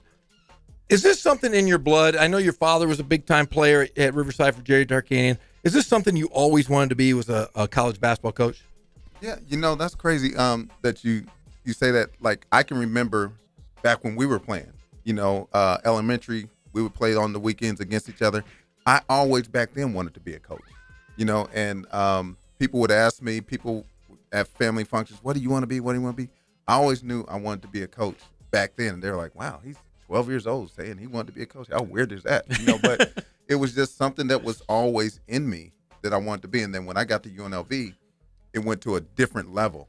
Playing underneath Jerry Tarkanian, and the main person, I won't say the main person, but behind the scenes is Tim Gergerich. And he's a longtime NBA coach. And I always said when I become an assistant coach, I want to be like Gerg, because Gerg motivated guys, stayed behind the scenes. It wasn't about his ego, and he just made us play hard. And Tark was that father figure that really knew how to, you know, pull the right string. So it was a great experience for me that really helped springboard me to where I'm at now and how I'm trying to be. And Coach, something you just touched on then, as a coach, I mean, you have players from all different places, all different backgrounds. Do you know how, like you said, pulling the right strings? Do you treat guys, I don't want to say differently, but, you know, it's like, hey, this guy, you know, he really needs to be motivated. He needs to be pushed. This guy over here, you know, he's kind of sensitive. I'm going to coddle him maybe a little bit more. Like, because once you're around the guys, you know, road trips and practices, you get to know them really well. I mean, as an associate head coach, those are some of the things you have to navigate, right? You have to maneuver and treat those guys differently. Right, without a doubt. And, you know, that's one of the main reasons why I minored in sports psychology. You know, did you really? Yeah, I really wanted to find out how to motivate and how to reach kids, and it's really helped me in that aspect. And just like you said, you know, I can get on Jamal a certain way, but I can't get on our other point guard the same way, and I know that, you know. So if you know that, and the only way you can know that is if you develop relationships. Obviously, I have a relationship with my son, but with the other point guards and other kids on the team, I try and bring them in my office, and we'll talk anything, and I try and figure out who they are, how they are, what makes them tick, and then when they're not in line, you know, I'm gonna get them back in line, try and get them back in line the best way that they respond, you know. So, it changes from player to player. And Jamal, let me ask you, what's that dynamic having your dad around the program? Because, you know, a lot of guys, you know, they'll play high school basketball and then they go off to college, you know, and they wave bye to their parents. You can't leave your dad. He's always there. He's on the road trips. He's at practice. I mean, he's always there. But is that a cool thing for you? Oh yeah, it's really cool. You know, coming into it, my freshman year, I didn't know what it was gonna be like. You know, I had my doubts, but you know, as time went on, you start to realize that it's more of a blessing than anything. You know, being able to, you know, have a bad day and then go to his office and talk about it, talk it out, and really get on the right page. It really helps me grow as a player and as a person. You know, I really look up to my father, and you know, he helps me be a better basketball player and a better man each day. So, you know, having him there, it's really enjoyable, and it makes things fun and interesting because even when he does get on my head, he'll be cussing me out and other things. It's always good at the end of the day. This is, hopefully this is not a bad question, but like, you're his dad, so like you can buy him lunch, right? I mean, because you're his dad. You're not like, I mean, you're not breaking any NCAA rules or anything. Like, hey, I'm his dad. I'm just taking him out to lunch to buy him a burger or whatever. Exactly. Like a couple of his first years, people would want to work out outside of the hours, and I'd say, hey guys, I can't do it. As coach, I can't, right? Can't, yeah. But then Jamal was like, Dad, you can work me out. I'm your son. Yeah. We can get outside of this compliance. So me and him would get in some extra work. And there you go, right? He would pull my coattail on that one. I was say that's probably an interesting a loophole, an interesting dynamic you have there. Yeah, I just want to say this because John knows my dad, and when we were kids, my dad used to chase me around the gym in front of everybody in Riverside. Does Dad ever want to yell and chase you around the gym and throw basketballs at you? Be honest now. Let's pull the curtain back, because seriously, my dad used to chase me around all of Riverside's gyms. It's funny you asked because we were out at lunch and with the coaches when we had to recruit, and that topic came up about my dad chasing me around, and we had an incident in practice where we kind of got in each other's faces, and it was a little shoving match going on, and we look at it now and it's real funny, but at the time it was pretty serious. But yeah, all the time, I do things that get him going, and he does things that gets me mad. But like I said, at the end of the day, it's love, and that's my dad. So getting brushed over the shoulder right after, so it's all good. I want to ask Kiana about that because you said like your dad would call you up after a game. Is the first thing like, hey, I was looking at your tape online. You should have done this or that. Or is it, hey, great job, great game. Do you have any finals coming up, any tests? Like, is it always basketball? It's not always basketball, but I think having him as a coach really helped me in that way. I mean, he's more of the calm one to me. My mom gets in me when I have a bad game, and then I go to my dad for like, okay, you should have looked at this look differently and stuff like that. So he gives me a different perspective on it. And I like having him as like a father coach, I guess. See, I've got my oldest daughter's a cheerleader. My younger one is gymnastics. I don't know anything about either of those sports. So I just smile and be, okay, go for it. Yeah, that looks great. So, Coach, do you have to draw that line? Do you feel like, you know what, I'm just going to call her up, say, hey, I love you. Hey, you got a test coming up. Hey, good luck tomorrow, as opposed to, hey, you should have done this. Next time, try that. Draw that line between coach and dad. Yeah, well, with all of them, I try to get them to understand that it's still just a game, one.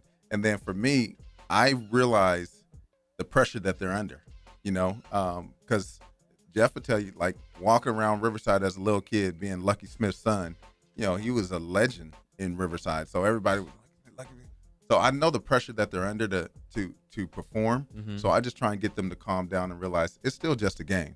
And then to go back to what you said, Pep, when she played volleyball and when Kylie played volleyball, I loved it because I don't know the sport like I do basketball. Yeah. So I'm just sitting there as a fan, just cheering them on. Yeah. And when she stopped playing it, I was like, oh. Yeah, but Kylie's, I'm still hoping. Still holding out hope? Yeah. She has one more year. I think she's going to try it out. She's looking around like, I don't know. I need to talk to Dad about that one. We got the Smith family in studio here on the Inland Sports Show on Fox Sports IE 1350 AM.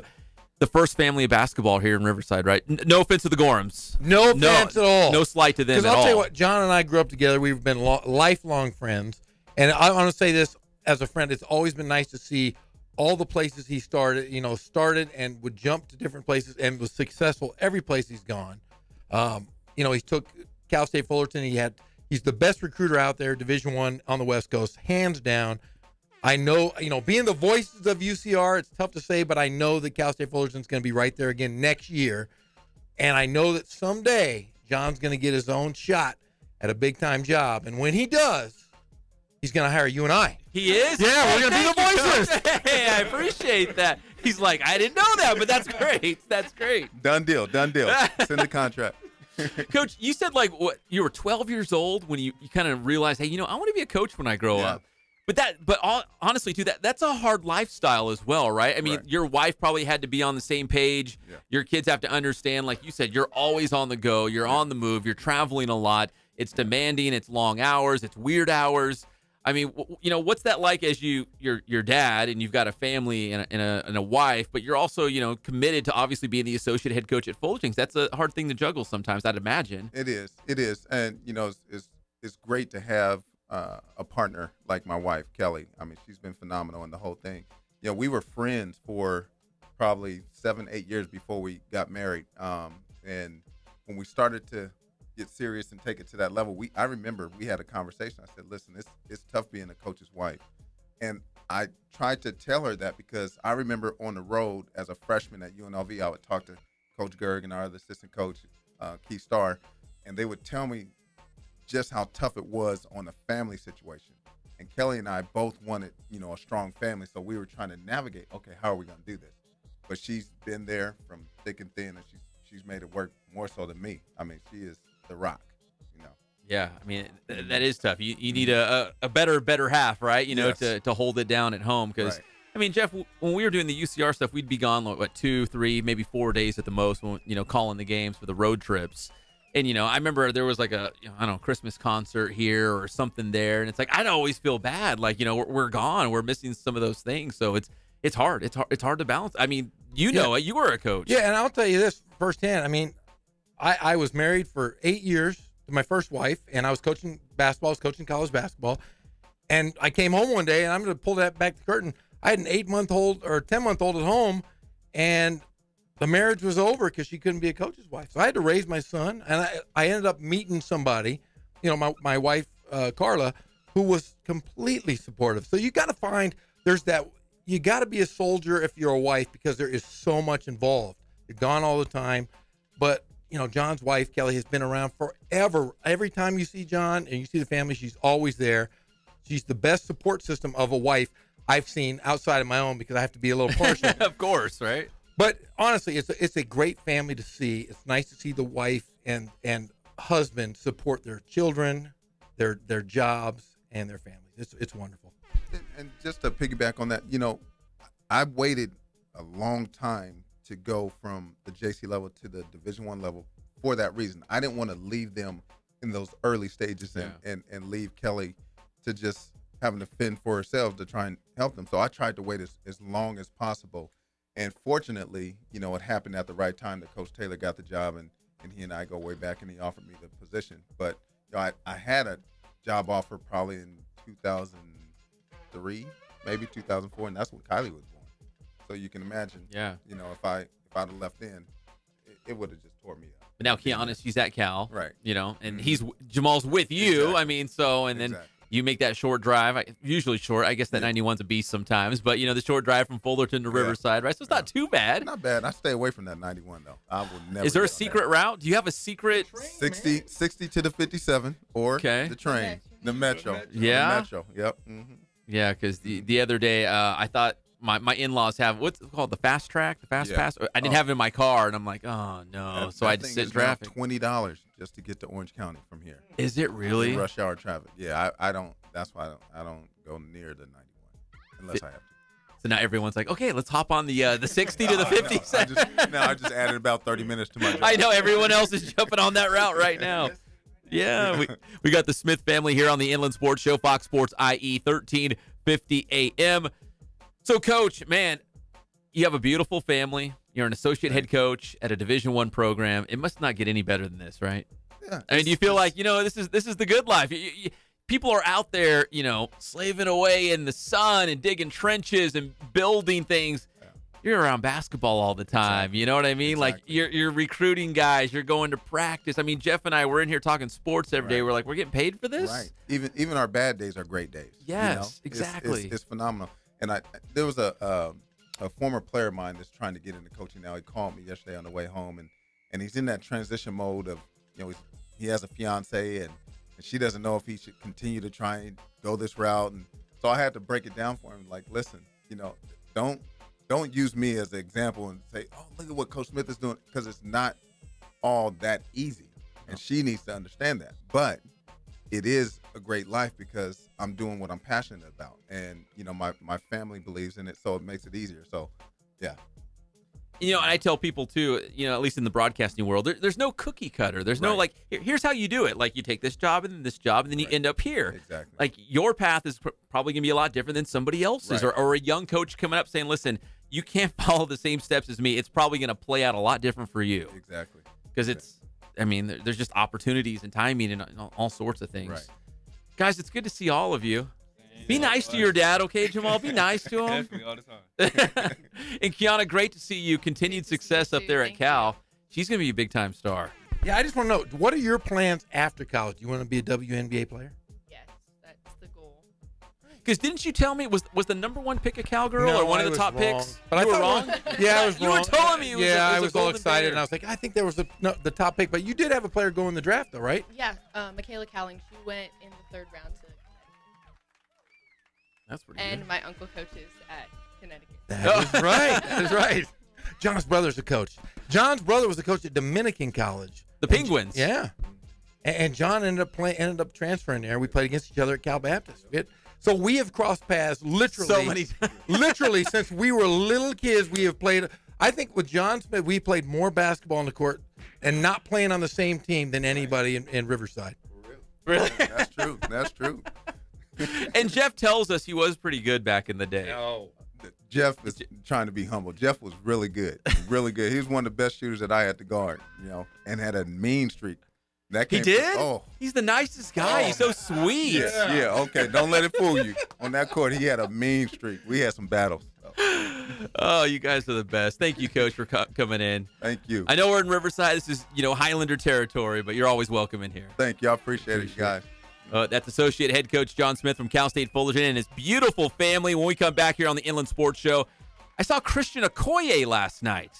Former NFL star. I'm going to tell you about that. The Nigerian Nightmare. Yes, and parkour. You know what parkour is? I think I'm saying it right. We're going to talk about that because that was the silliest Guys thing I jumping have around, ever seen. Sidewalks and ramps, and they just flip and all kinds of weird Yeah, stuff. that was just weird. Whatever I saw was weird. We'll be back. It's the Inland Sports Show on Fox Sports IE, 1350 AM.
Wait, hold on. Everyone just stop what you're doing. Did Greg Holla just roll out Coldplay? Is this Coldplay? Do I know it's Coldplay? I didn't even know that's Coldplay. Why do I know this? Because I could say, have you seen the 40-Year-Old Virgin? There's a great line in that movie that I would love to say. I think I have. But I probably would get in trouble. Really, watch that again and then repeat that Coldplay stuff because that's pretty funny. The Inland Sports Show is proudly brought to you by our friends at Ken's Sporting Goods. More than 40 years in the Inland Empire, bringing you all of your sporting gear needs. In fact, they have their famous sidewalk sale right now through Saturday. 30 to 70% off of Nikes, Adidas, Under Armour shoes, and clothing, but shoes. They're going to blow out all those shoes. We need to go down there. We're always 70% off? I can afford that. I might even get Greg a pair of shoes. Greg Holla. Yeah, he's always wearing those. He's like a skateboarder. He wears a lot of Hirachis. Yeah. The Hirachi sandals. He wears the Hirachis that have the bottom, like tire bottoms. Yeah, they take old tires and they cut them all up, and then that's his shoes. You see Greg's really only about 5'6", but when he wears those Hirachis, he's about 6'2". Is he wearing he's like 6'2". Yeah, I'm gonna get him a pair of Under Armour shoes. Greg Holla.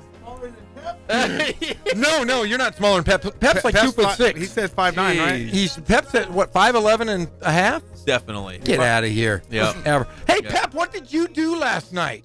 Because I tell you what, I had a couple martinis in me, and you sent me a video, and I almost peed my pants. I was laughing so hard. Well, long before I was trying to catch a raccoon in my yard. Oh, that's right. I was at the HS Game Time Awards for the Press Enterprise. It was at the Riverside Convention Center. It was a who's who. Everybody was there. Everyone? Oh, the Mobley brothers from Rancho Christian High School, the basketball stars. The Mobleys? Nick Rogers, the head football coach at Cajon, and his star quarterback, Jaden Daniels. Oh. Tyson Heaton. No. Ukaipa pitcher who was just in our studio. Are you kidding me? Kinsey Hansen from Norco. It was a who's who. There was so much star power. It was unbelievable. But the real star of the show, ninjas. Oh yeah, it wasn't Christian Okoye, although we love Christian Okoye, and I'll get to him in a second. We did have ninjas on the loose. What was that? Come on. Have you heard of parkour? Am I saying that right? Parkour.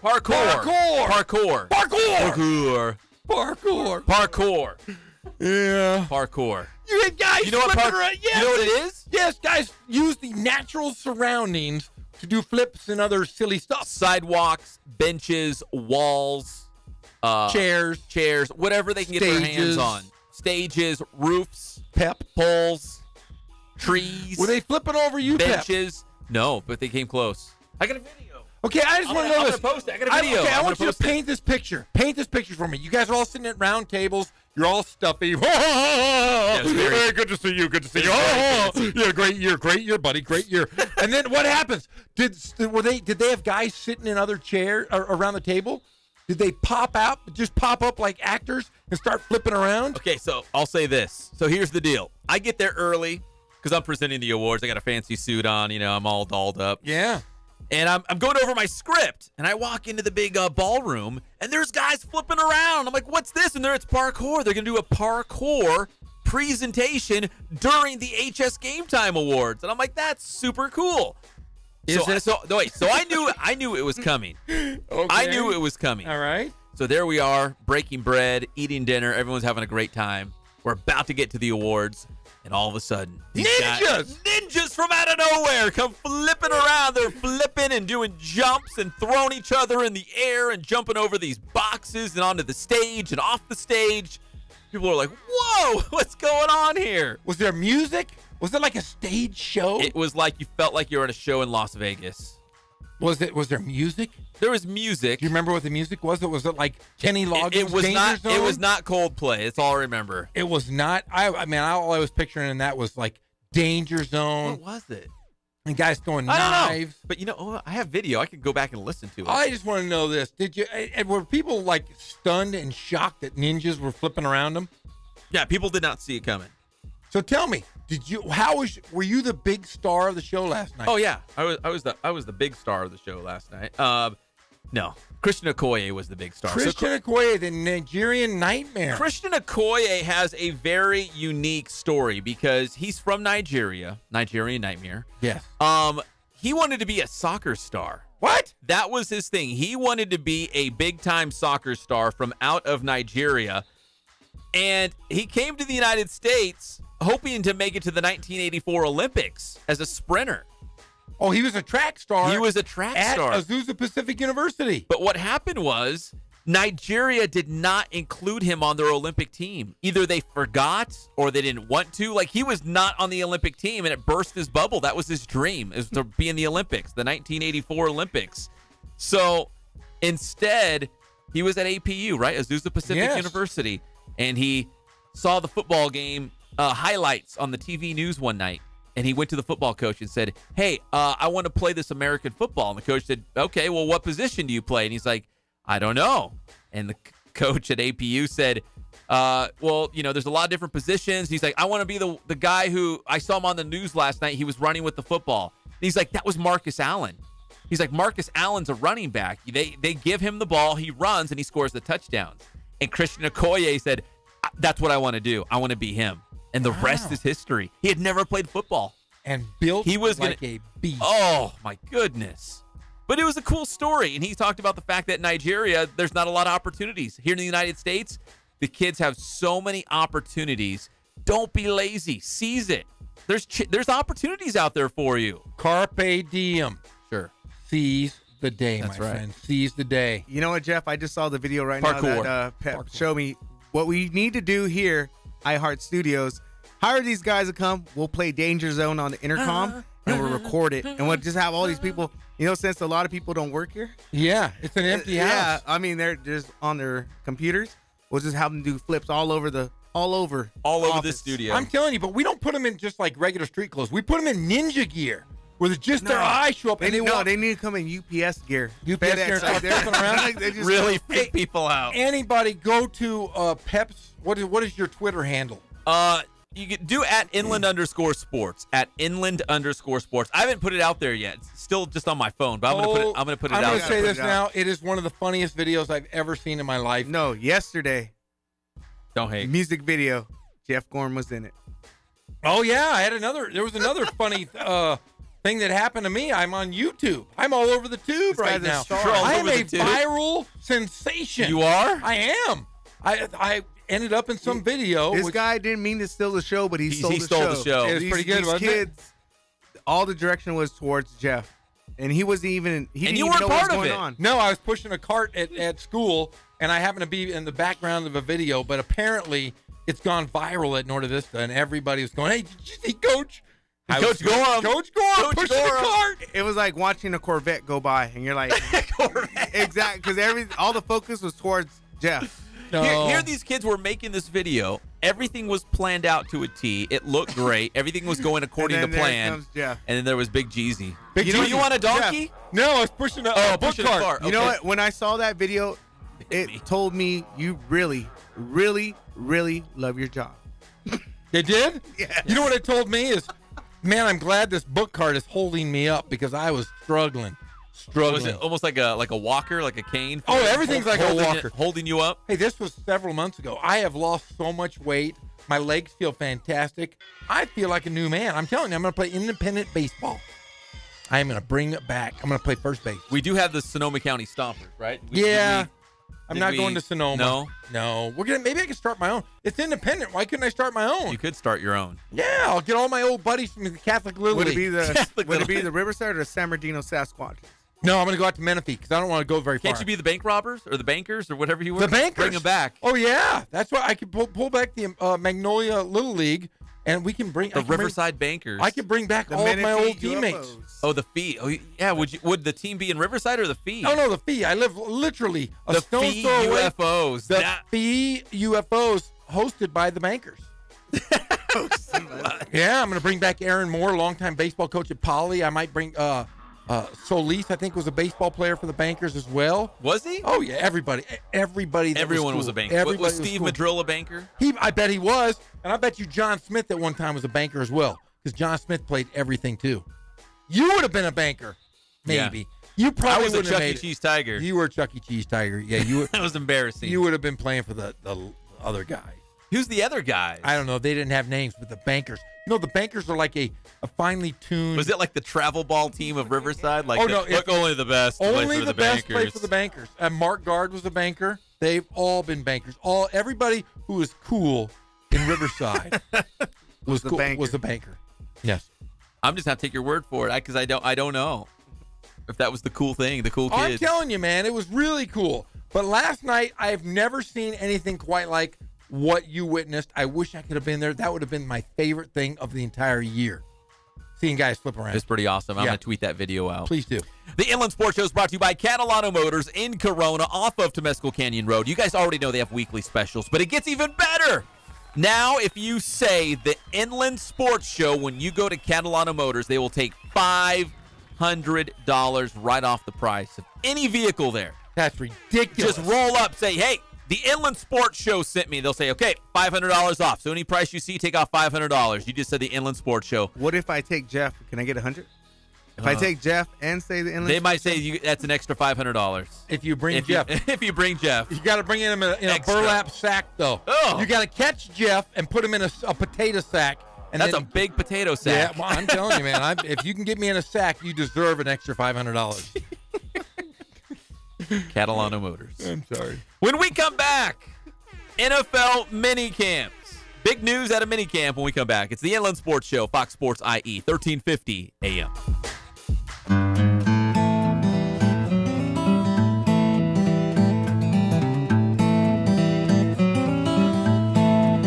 We focus on the customer here.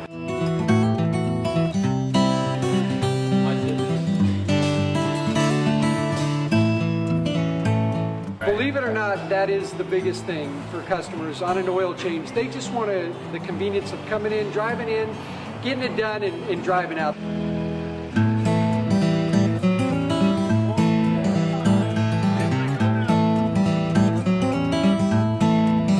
We just greet them, get them going, and they're done in about 10 minutes or so.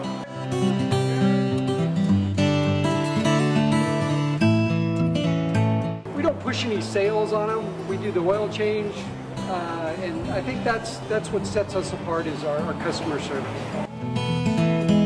Vacuumed and cleaned your windshield for you as well. Everything's looking pretty good. You come into us one time, believe me, we'll spoil you and you'll be ready to come back the next time.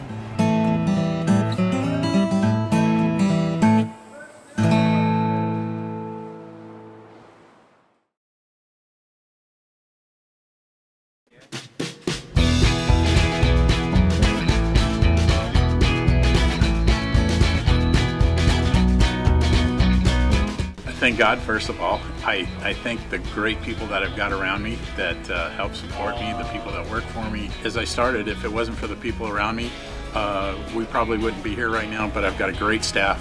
I've got great people that do stuff for us outside the store, and we've been very, very fortunate.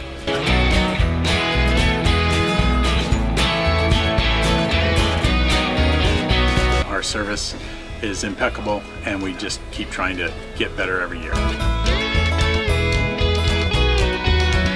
We can do online stuff for your teams, as well as, like I said, the screen printing, the embroidery. We also have 3 women that do extra sewing for us, like tackle tool on uniforms, or the bling or rhinestones for different shirts for the ladies. That's why we have certain racks just for certain schools, and the fun about that is that it turns into other schools that may come in here that aren't as close, that we can do stuff for them as well. We've had very, very good customers throughout the years, and it's just been a blast.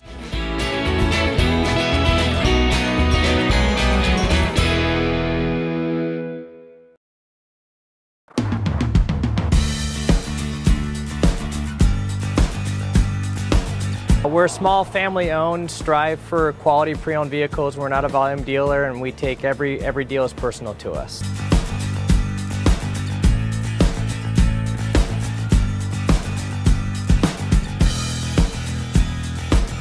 We're a low-stress environment. We're not a pressure sales house. If you want to shop us, you're more than welcome to shop us. We have, like I said, great rates, competitive financing. a lot of one-owner, clean Carfax, clean title vehicles. As you see, we have Carfax everywhere. That's most important to us, to educate our customers before they make a purchase.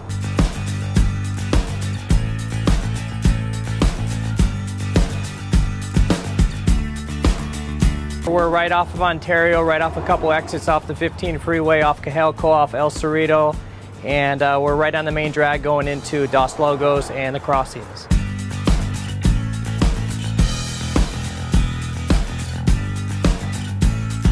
We have great financing, we have great lenders that we're using. We do buy, sell, trade, cash for your car. Whatever we need to do to help accommodate the customer, that's what we're here for.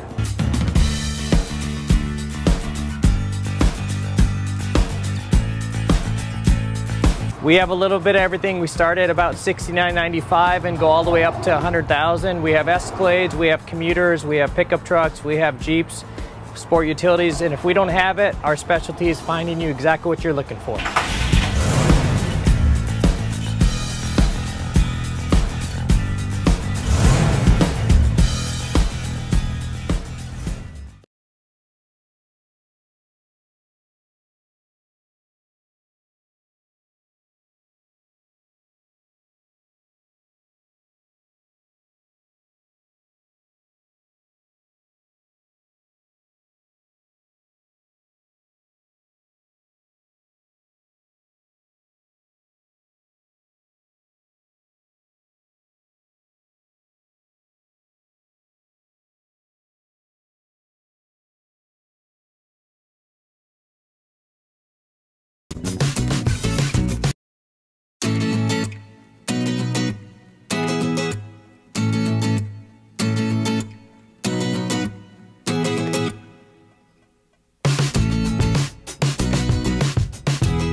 We are back on the Inland Sports Show on Fox Sports IE, 1350 AM. Nothing but love for the Smith family who popped in studio, talk a little bit.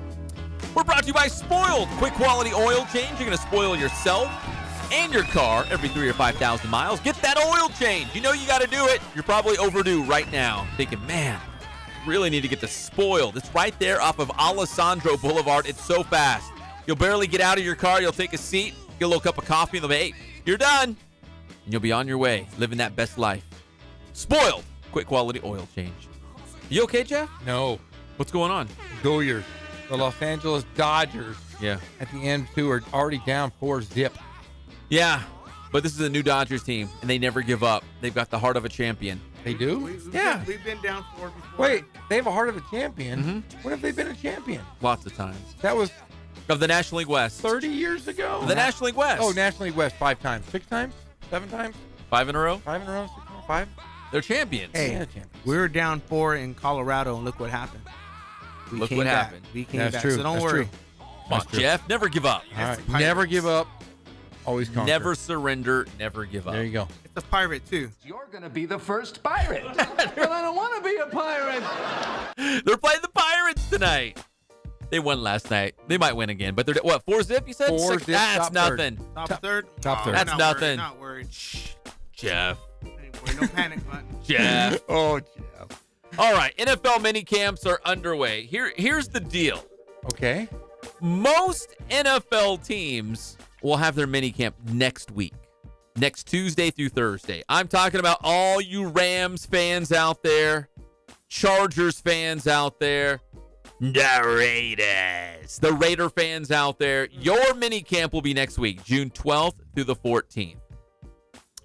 So next week, 3 days, mini camp for almost all the NFL. The only teams with mini camps going on this week, like right now, the Patriots, The Pats. the Bears, The Bears. Hey, what do they have in Chicago? Bears and sausages and peppers and Kylie Fitz and brats. The Lions and the Dolphins. So 4 teams. Whenever I see New England do something outside of the box, go a little rogue, do their own thing, I always think to myself, what do they know that we don't know? So New England has mini camp this week, and there's only 3 other teams that do this. The rest of the NFL will have mini camp next week. I'm just curious. Does 1 week really matter? It doesn't change anything, right? It's just mini camp. It's not a big deal. It's only 3 days. Yeah, I don't understand why you do it earlier. Maybe weather-wise.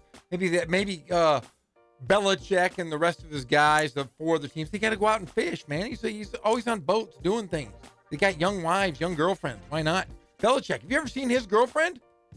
She's pretty good looking, right? Yeah, she's really good looking. She's younger than one of my children, I think. Well, he's Bill Belichick. He is darn Bill Belichick. The worst dressed guy ever has a hot chick. Yeah, he is the worst. Although he was in that magazine when he was all preppied up, like full on Tommy Bahama, He did? Khakis, button up, little boat deck shoes. Remember, what was that? There was a magazine like the Hamptons or something like that. And he was dolled up? Oh, yeah. You know what I'm talking about, Kono? Kono knows what I'm talking about. Oh, Belichick, he's a weirdo. And it was recently. It was after the Nantucket, Hamptons, all the same thing. You know what I say about Nantucket? There it is. Look at him. What is that? Look at him. That's him. Hey. That's old Billy B. Billy B's got a good-looking wife, girlfriend, or whatever, mistress. I don't know if they're married. She's a cutie. Mistress, girlfriend. See, look at him. He got the blazer. You got the button up with the collar popping out. That's the good look. They got the Step Brothers pose though. Look at it. Yeah, but they're looking off into like Billy B, man. Billy B. That is a huge step up for him. Usually it's the hoodie, the cut off sleeves. Hey, his hair, he looks disheveled. He looks like an absolute mess. He looks great. Look at him. Yeah. He's got the little kerchief on his jacket, in a little pocket. Do you think he would look good in the LeBron James suit shorts? Oh my gosh, I would love to see that. And no, Bill Belichick. Bill Belichick would have the cut-off jacket, just like a muscle jacket, a muscle blazer, and short, like shorts, like the suit LeBron shorts. James. Yeah, the suit shorts and the muscle jacket, because he cuts off those jersey sweats, those hooded sweatshirts. I want to see. That would be unbelievable. You're darn right, Big Billy B. Who are the NFL coaches that they wore? I think it was like khakis and cleats. Like they were old school. Was it Mike Nolan of the 49ers? And I think it might have been Jack Del Rio, maybe. Jack Del Rio sounds like he probably would. It was like khakis and actually like black cleats. Like it was like an old school look that they used to do, and they were trying to carry on that tradition. I think it's gone now. I don't know where Mike Nolan is, but Jack Del Rio, did he find a job after the Raiders? He's probably a coordinator somewhere doing something. Oh, let me look it up. So, what's he doing over here? Why is Siri answering? Yeah, Siri, stay out of this conversation. Good golly. Man, I had to unplug Alexa at home.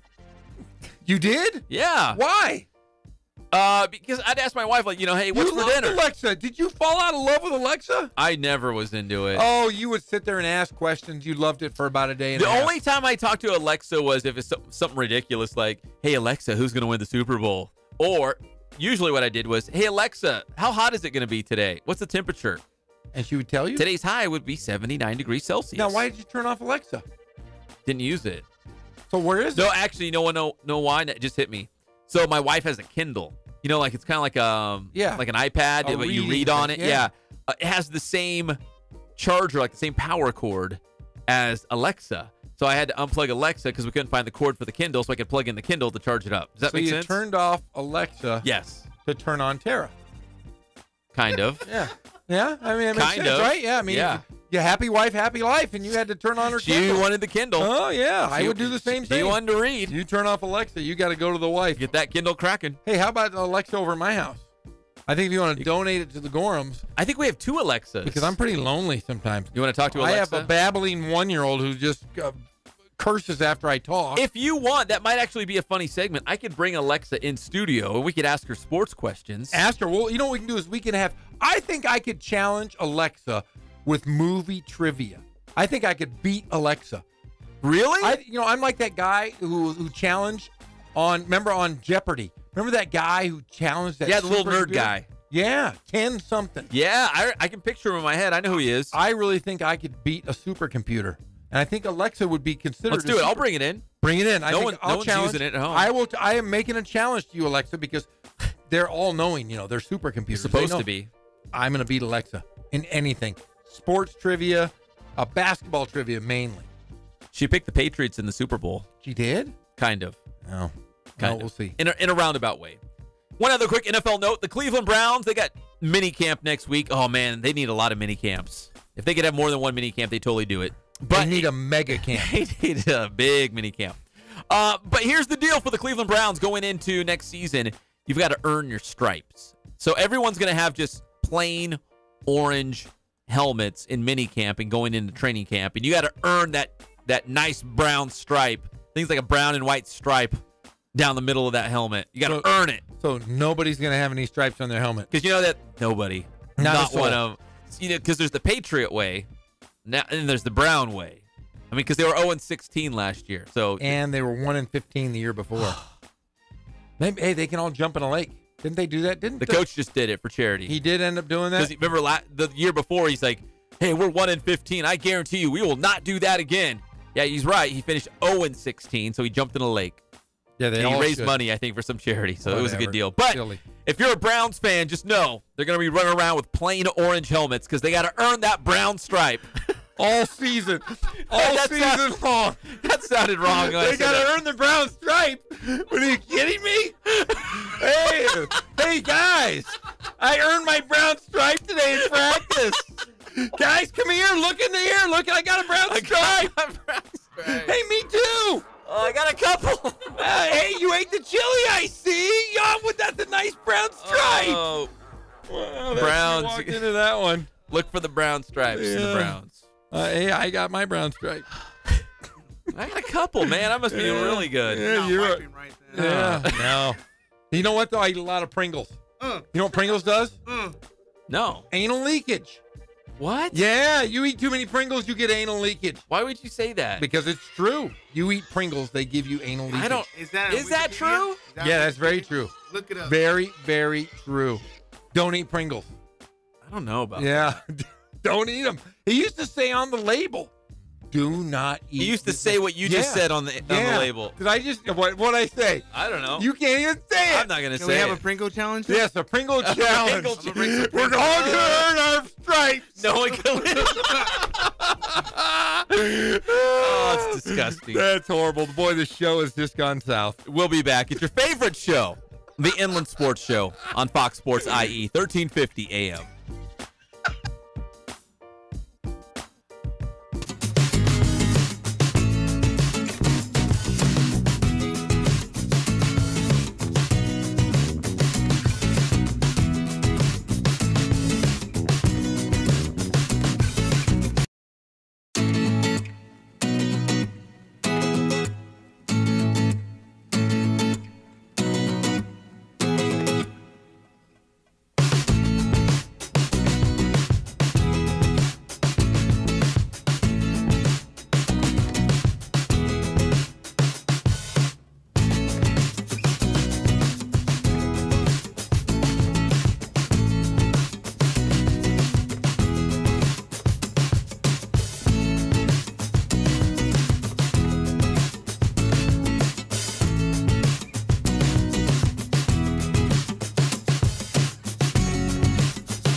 Fernandez and Jeff Gorham.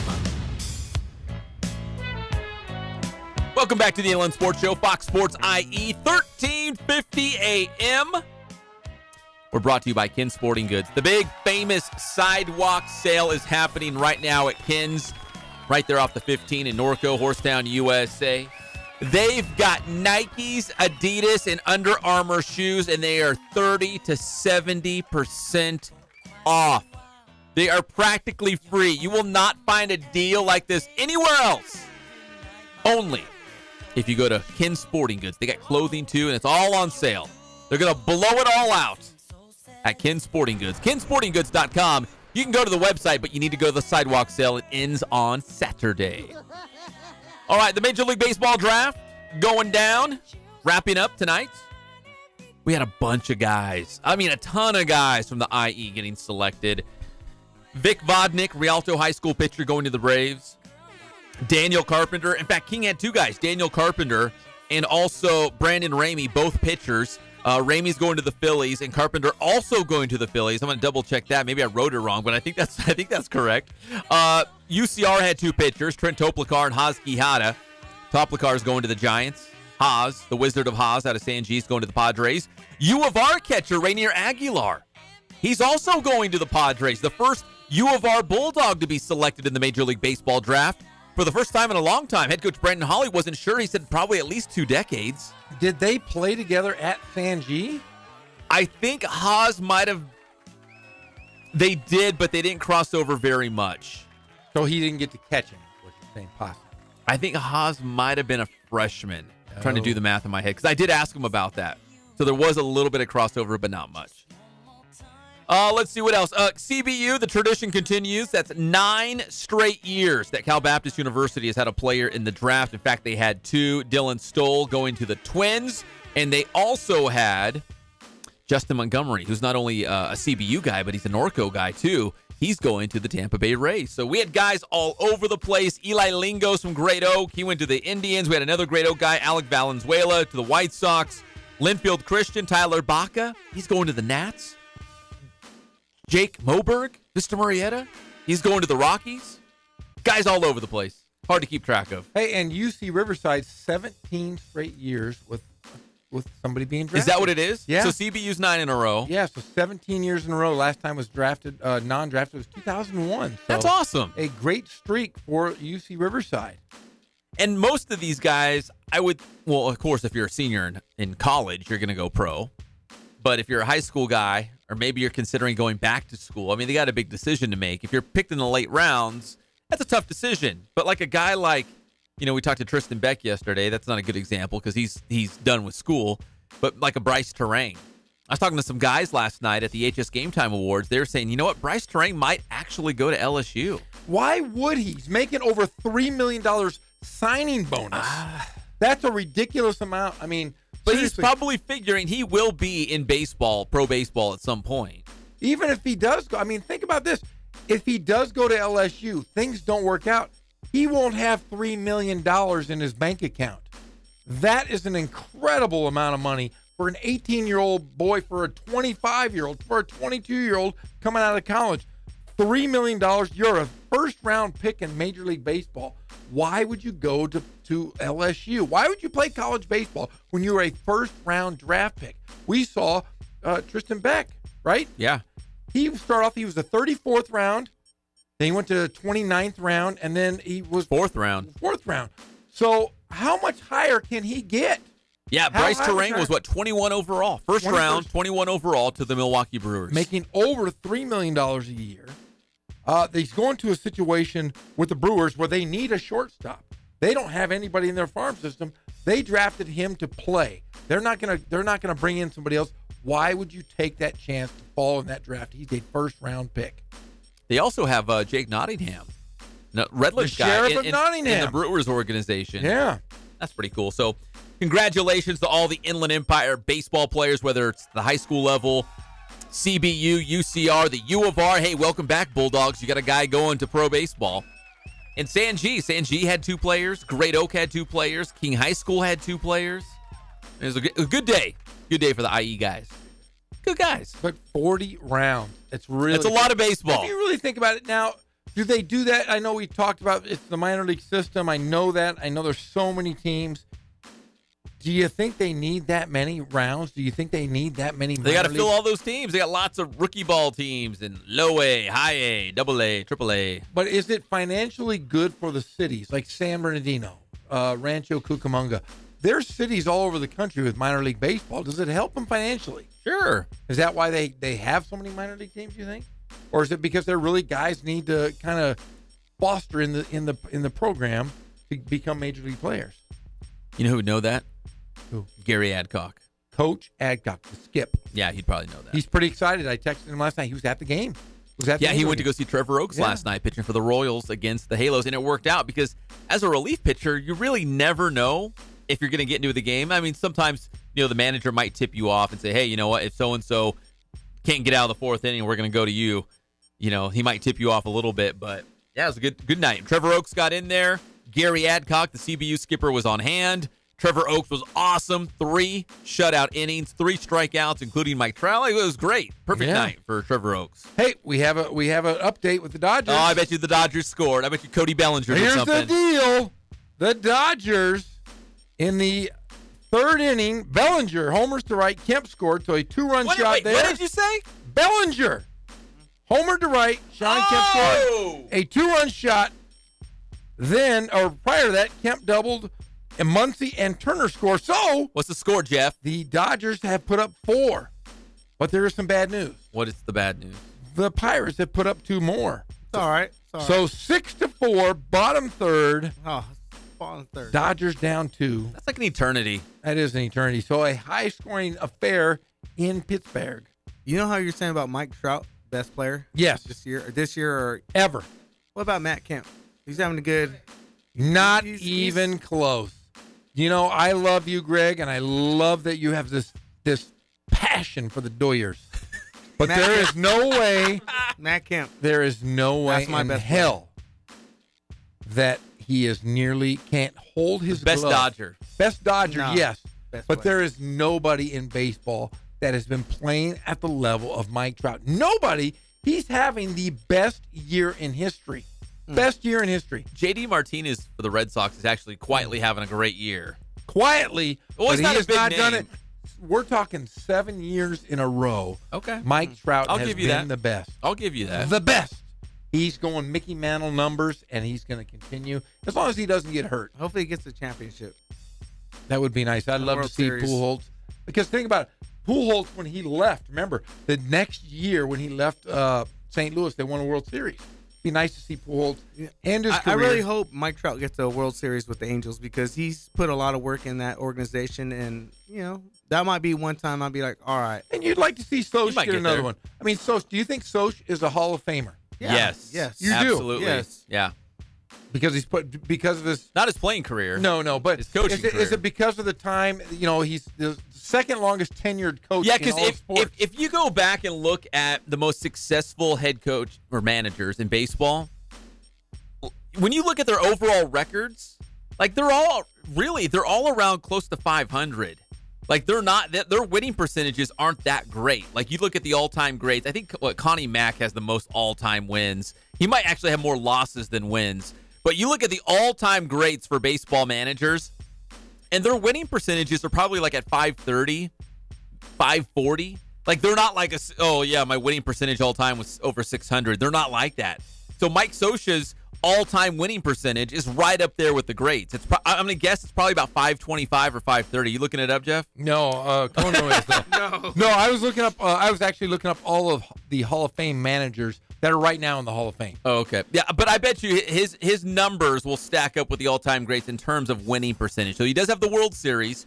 His winning percentage is pretty good. I think he's 20th all-time now. He just passed Tommy Lasorda. So yeah, I think he's a Hall of Famer. Okay, do we compare? Let's compare him to a couple guys. A couple guys in recent memory. Okay, Tony La Russa, Hall of Famer. Tommy Lasorda, Hall of Famer. Sparky Anderson, Hall of Famer. Sparky. Bobby Cox, Hall of Famer. Billy Southworth, Hall of Famer. About Joe Torre. Joe Torre was in the Hall of Fame in 2014. Is he in that echelon with Dick Williams, Earl Weaver, Joe Torre, and the guys I just mentioned? Yeah. Yeah. Only with one World Series win, though. Every one of those guys that I just mentioned, multiple World Series champion. I love Mike Scioscia. Yeah. And I love his body of work. He surpassed Tommy Lasorda. Tommy Lasorda is one of the greats, but he's only got that one World Series title. Yeah. Still in. I still put him in there. Look at his longevity. He's been Now, manager. As a manager, or if you are Artie Moreno, you've taken over the team. You have this great manager, Mike Scioscia. Does Mike Scioscia, if he doesn't win in the next year or two, do you keep him along, or do you blow him out and bring somebody else in to win it? Keep him. Yeah, you got to keep him. You keep him as long as he wants? Yeah, as long as he wants. Okay, good call. Yeah. Good call. I have to agree. He's the man. So maybe we'll see Mike Scioscia as the second Angel in the Hall of Fame. Who has the longest tenure of a manager? Like right now, Scioscia, is Mike Scioscia. Yeah. Mike Scioscia is who has the second. longest streak though? Like in all baseball, does anybody know? Probably Connie Mack, because I think he won and lost the most amount of games. So I'm gonna assume he did. Sparky Anderson, maybe Walter Alston. Those guys back in the days. I mean, we're talking in the 70s, 60s, 60s, 70s, and 80s. They were coaching for 30 years. Yeah. Sparky Anderson was there forever. Remember, Detroit Tigers was there for a long, long time. I used to have his baseball card. Sparky. Cool. Yeah, Sparky. Cool name. Hey, good guy. Before we come back, he was a good guy. Is he still with us? No. He is not. God bless his soul. A couple other baseball notes real quick. UC Riverside, Cole Percival, and Nate Webb named freshman All-Americans. I can guarantee you right now these guys are going to be playing pro baseball someday. In fact, Nate Webb was drafted last year, and Cole Percival was as well. They were drafted coming out of high school. Cole Percival out of Riverside Poly, Nate Webb out of King. Both passed on the draft, and they went to UC Riverside, freshman All-Americans. That's pretty incredible. They will be playing pro baseball someday. And the Inland Empire Baseball Coaches Association All-Star Game is coming up on Friday, San Manuel Stadium. Kona will have the call. Jeff will have the call. I'll be working on camera. But we're going to be doing the show live from San Manuel Stadium. We are? On Friday, so we can be set up and ready to go for the game that night. We're going to stream it live and amplified on the channel. So wait a second. Is the game at 7 o'clock? Yeah, that's what I just said, Jeff. Okay, but I was reading something. Okay. So here's the deal. So we're going to be on for 3 hours. We're going to get a little break, and then Kono and I are going to take over. You're going to keep talking. I can't wait. It's going to be a great night of baseball. It's like UC Riverside games. Remember, we do the whole show, and then we jump right into UC Riverside basketball and just keep talking for another 2.5 hours. Now, are they going to give us hot dogs while we're doing the show? Because I want green M&Ms and hot dogs. What? This guy become a DJ. Yeah, well, who are you? Are you Dan Patrick? Yeah, DP. And I only will drink Coca-Cola. So if they don't have Coca-Cola products, they better bring it in, and it's got to be sitting next to me. With some Fritos? Fritos and an apple. That's it. Man. And I would like martini. Watching. I feel like Brockmeyer. I might need a martini or a flask of something. Get you through the game. Yeah, because I'm telling you, man. It's the IEBCA, the Inland Empire All-Star Game, Friday, 7 o'clock, San Manuel Stadium. We'll be there live. We'll have the game live on the channel. It's Riverside County will take on San Bernardino County. 7 o'clock? 7 o'clock. Okay, 7. Jeff, I just said 7 o'clock. Sorry, I was reading again. Did I say it was 7 o'clock? Yeah, you did. It's definitely 7 o'clock. Okay. When we come back, another Dodgers update. They might be leading by the time we get back. Yeah. Major League Baseball scores. And we might even play some sound from the Quakes last night. Greg Hollis said it was nuts. Was it last night? Yes. It was last night, and it was nuts. There's lots of hits and homers. I think 5 home runs in all, total. He came back just like the Dodgers. They've got the heart of a champion. We'll talk Quakes baseball and Major League scores when we come back. It's your favorite show, the Inland Sports Show on Fox Sports IE, 1350 AM. If you don't say you love the Dodgers, you might not get into heaven. Dos, el guapo.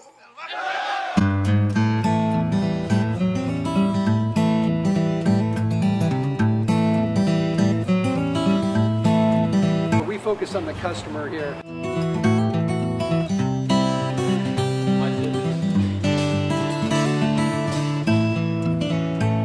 Believe it or not, that is the biggest thing for customers on an oil change. They just want the convenience of coming in, driving in, getting it done, and driving out.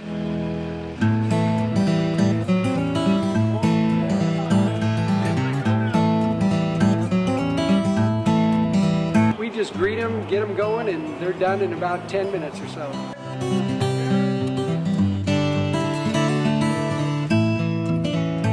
We don't push any sales on them. We do the oil change, And I think that's what sets us apart is our customer service. Vacuumed and cleaned your windshield for you as well. Everything's looking pretty good. You come into us one time, believe me, we'll spoil you and you'll be ready to come back the next time.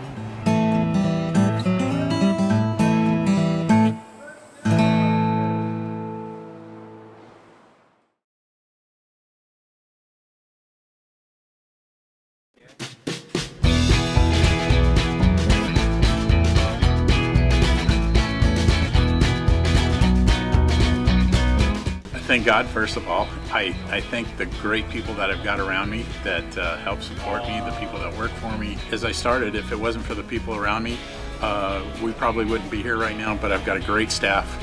I've got great people that do stuff for us outside the store, and we've been very, very fortunate.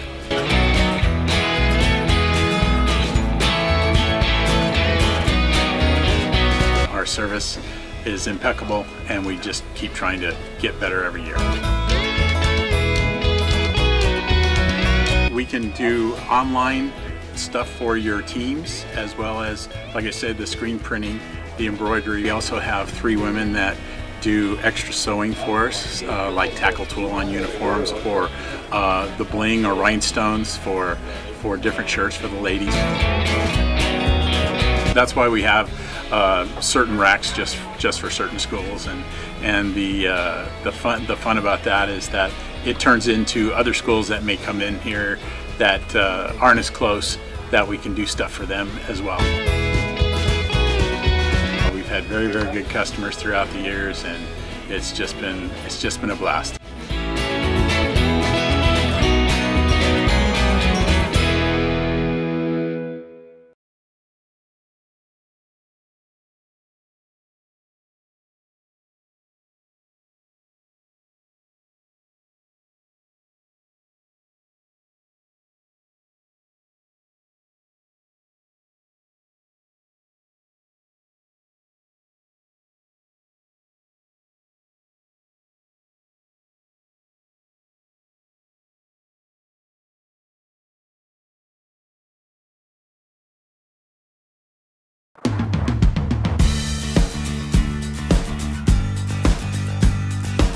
We're small, family-owned, strive for quality pre-owned vehicles. We're not a volume dealer, and we take every deal as personal to us.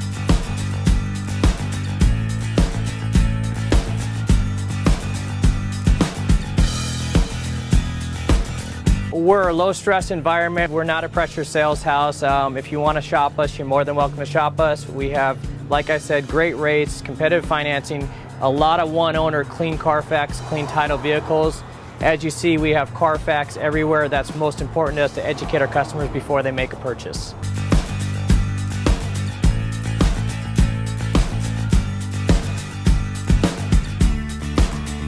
We're right off of Ontario, right off a couple exits off the 15 freeway, off Cahelco, off El Cerrito, and we're right on the main drag going into Dos Logos and the crossings.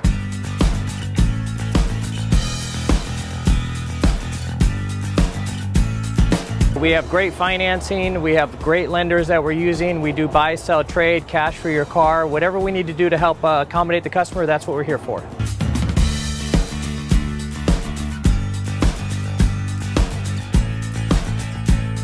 We have a little bit of everything. We start at about $69.95 and go all the way up to $100,000. We have Escalades, we have commuters, we have pickup trucks, we have Jeeps, sport utilities, and if we don't have it, our specialty is finding you exactly what you're looking for.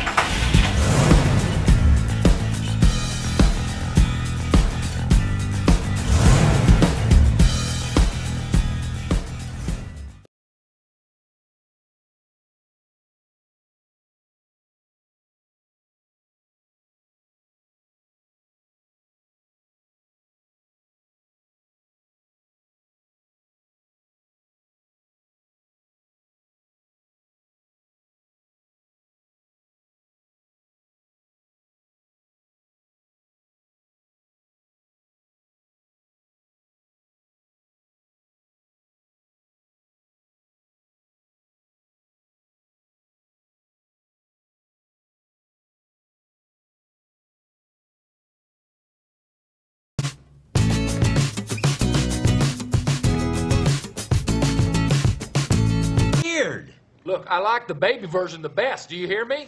I win the races and I get the money. Ricky, finish the damn grace. We're back to the Inland Sports Show. Here are your hosts, Pep Fernandez and Jeff Gorham.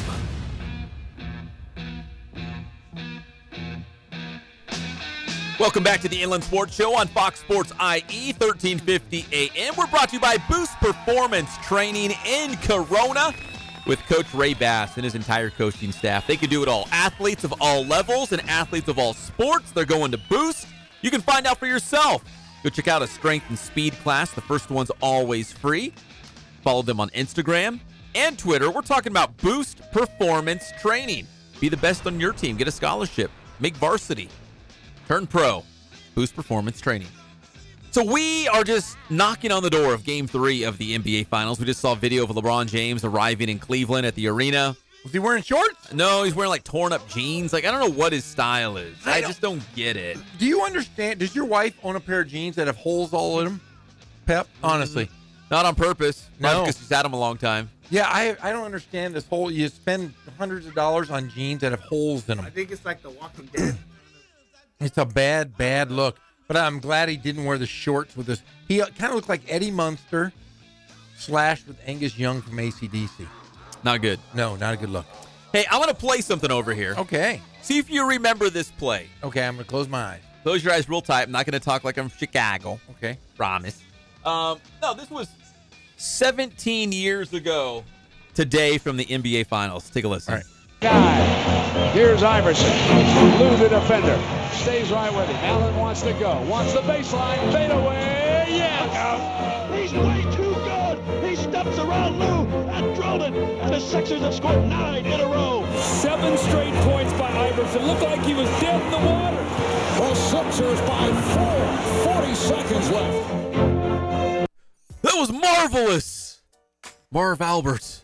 As a Sacramento Kings fan, Yeah. I bet you love that. It was okay. No, if you can hear it, we watched it. It was, remember, Allen Iverson in the NBA Finals crossing up Tyronn Lue, the coach of the Cleveland Cavaliers. Remember, he hit a big jumper, and then he stepped right over him. Total disrespect for Tyronn Lue.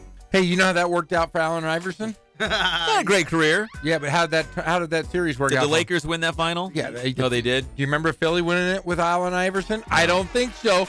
That was the Shaq era, my friend. Hold on. Those they won. Didn't they win back-to-back titles? It was like the Sixers. Didn't they beat the Sixers one year, and then they beat the Nets?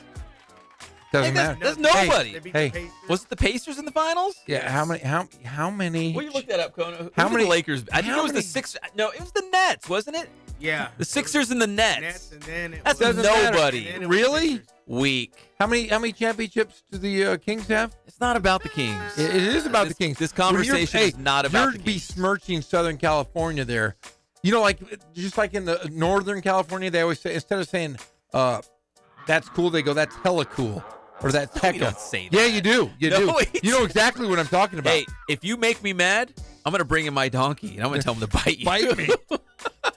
Don't make me. No, I have a donkey. That's hella cool. That's what they say. Everybody up north says it. Oh, he Yeah, they do. Oh, yeah, they do.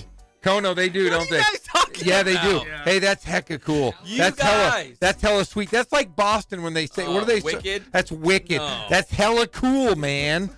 Yeah, I was talk like that. Yeah, they do. They say that's hella nice, man. How do they talk in Chicago? Chicago. They say how are they talking in No, Chicago? I'm not giving you Tell her Chicago. you have I'm to. bringing in my donkey. No, it's my donkey's going to bite you. that's hella cool. Just do it, man. Sausage. Hey, do you have a Dodgers score? You do the Dodgers. I'm going to pick out a couple other Major League all Baseball right, here we go. games. Middle of the fourth inning, Pittsburgh 17. No, I'm joking. 6-4. 6-4, Pittsburgh over the Dodgers. Middle of the fourth. All right, a couple other Major League Baseball scores. The Giants beating Arizona in 10 innings, 5-4. So that's good, right? I mean, I know the Dodgers don't like to see the Giants win, but they're beating Arizona, so that's a good thing, right? Yeah. As a Dodger fan. Diamond heads. Yeah. Let's see. Other scores. The Nationals over the Rays 11-2. That one's gone final. The Indians 3-1 over the Brewers. That was a pretty good game there. The Orioles and the Mets, man, two teams that have seen better times. The Mets started off so strong. Remember, the Mets were like the best team in baseball after the first week or two. Isn't that your team too? It is my team. Oh, I like a lot of losers. For the first week of Major League Baseball, this guy was walking tall. That's I was sticking my chest out. Yeah. That's hella sad. I'm sorry. 1-0 Orioles over the Mets. The Padres, they finally won a game. Oh, they're bad. 3-1 against Atlanta. Everything else is in progress. Those are the final scores right now. Hey, who's Philly playing? Who's Philly playing? Yeah, that's all I want to know. Let me see. All right, come on there. Why are you such a big Philly guy? Right now I'm a big Philly fan. Cubs are on top of the Phillies by a score of 1-0. Who are the Cubs? From Chicago. There we go. They're eating lots of peppers. Yeah. Sausages and brats. All right. Sorry. All right. We got Quakes baseball coming up. 6:20. So, there's only a small break. Greg Holla only has enough time to take off his Hirachis, stretch his feet. Yes. Go to his car, listen to a Creed song or two, and then it's right back in the saddle. He's right back here for Quakes baseball, Mike Lindskog. I love Quakes baseball. Skoggy Skog. Let's go ahead and take a break, because when we come back, I would like to play some sound from last night. I'm sure Mike Lindskog lost his mind. Great game. Quakes hit, 5 home runs? Yes. 3 in a row at one point? Or something like that? 5 home runs? Oh, it was a beautiful thing. That's a hell of a hecka. That's they hecka good. Hecka. Let's put it this way. It was a late game, but they caught up. Oh, it's hella nice. You guys are awful. We'll be back. It's the Inland Sports Show on Fox Sports IE, 1350 AM. So how you guys doing? My name is Coach Ray Bass. We're here at the Boost Performance Center today, and here with the one and only Pep Fernandez, and we're going to go over a real basic vertical jump, all right? We're going to teach you guys the technique and its progression. This is a great drill for really any sports, really emphasizes pure power production through the hips, and power is really important for basically any type of athlete, whether you're a football player, track, soccer, basketball. We all want to be powerful, strong athletes. So we're going to go over that today. All right, so first things first. I'm going to have Jacob go ahead and stand with his feet underneath his hips. So you want to have your toes pointed forward. You want your feet to be about hip width, all right? He's going to have his shoulders flexed, all right, in front of his body. So his arms up in front. Okay, now, the most important part here is what's called a counter movement. And what that is I'm going to throw my shoulders back into extension, all right? I'm going to flex my hips, all right? So the shoulders are going to be flexed, and the hips are going to, the shoulders are going to be extended, and the hips are going to be flexed, all right? And then we follow that up with shoulder flexion and hip extension. It's got to be really fast, all right? So right now, I'm just going to show you the first phase of that. So Jacob, I want you to drop your hips into flexion. I want you to throw your arms back into extension when I say go. Ready? Go. Right there. So come up. That's the most important movement there. So after that, it's the landing, all right? So we want to get as high as we can. As I go up, I want to extend through my hips, through my knees, I want my toes pointed up. And when we land, I'm going to land back into that hip flexion, arms extended, and I want to stick the landing, all right? So we're going to go over it now. So now we're going to actually jump here, Jacob. I want to see that counter movement. Go ahead and walk a little bit closer to the hurdle here. We're going to extend on the way up. As we elevate, extend through the hips and the knees, stick the landing, throw the arms into extension. Here we go. Ready? On you.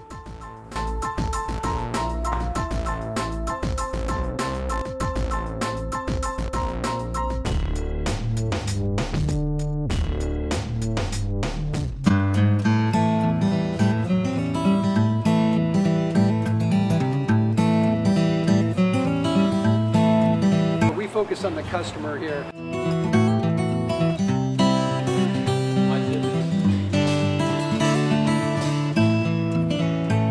Believe it or not, that is the biggest thing for customers on an oil change. They just want the convenience of coming in, driving in, getting it done, and driving out.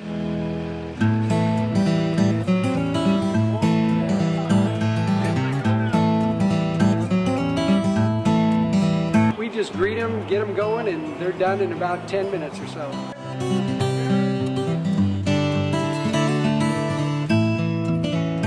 We don't push any sales on them. We do the oil change, and I think that's what sets us apart is our customer service.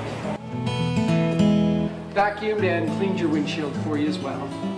Everything's looking pretty good. Come into us one time, believe me, we'll spoil you and you'll be ready to come back the next time.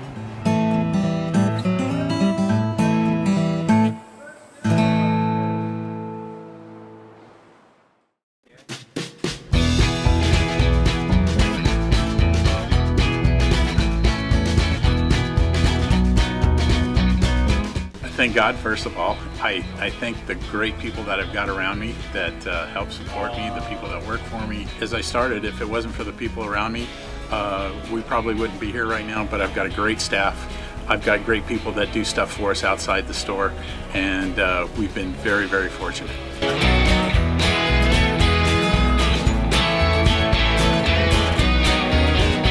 Our service is impeccable, and we just keep trying to get better every year. We can do online stuff for your teams, as well as, like I said, the screen printing, the embroidery. We also have 3 women that do extra sewing for us, like tackle tool on uniforms, or the bling or rhinestones for different shirts for the ladies. That's why we have certain racks just for certain schools, and the fun about that is that it turns into other schools that may come in here that aren't as close, that we can do stuff for them as well. We've had very, very good customers throughout the years, and it's just been a blast.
Sports IE 1350 AM. We're going to wrap this thing up. It's all brought to you by our friends at Catalano Motors in Corona off of Temescal Canyon Road, where you can buy, trade, and finance. They got weekly specials. Check out that 2011 Ford SVT Raptor Crew Cab.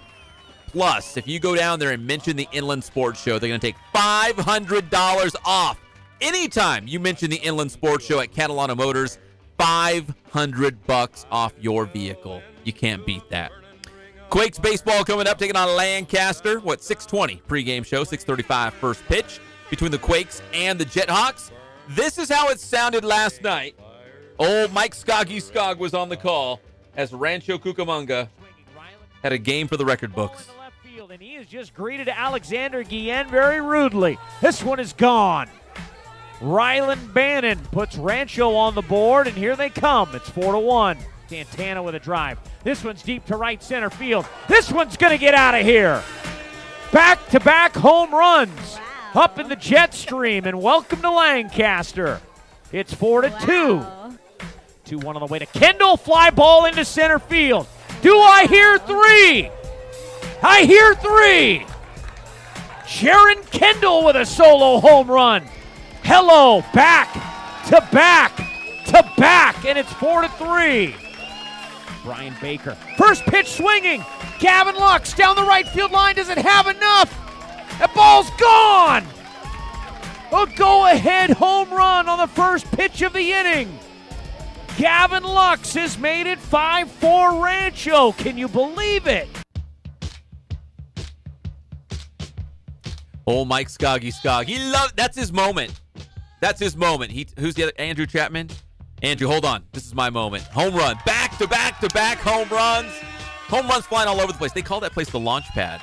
They do? I think they do. In Lancaster. Maybe I just called it that. Because they have a funny name. Or what are they? The Jethawks. What is the Jethawks? They got a big, It's like spaceship, space shuttle out front, like a big statue.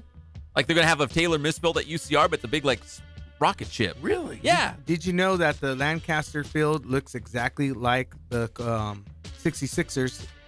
Like the San Manuel Stadium? Replica. The guy that built that stadium over there built that stadium over there. So it looks the same. Everything. Paul is right. I've been there. Wow. But I prefer San Manuel. Of course. Yeah. It's closer. You know, actually, from San Manuel Stadium, when you look out, you can see the San Bernardino Mountains. It's a great view. In Lancaster, desert.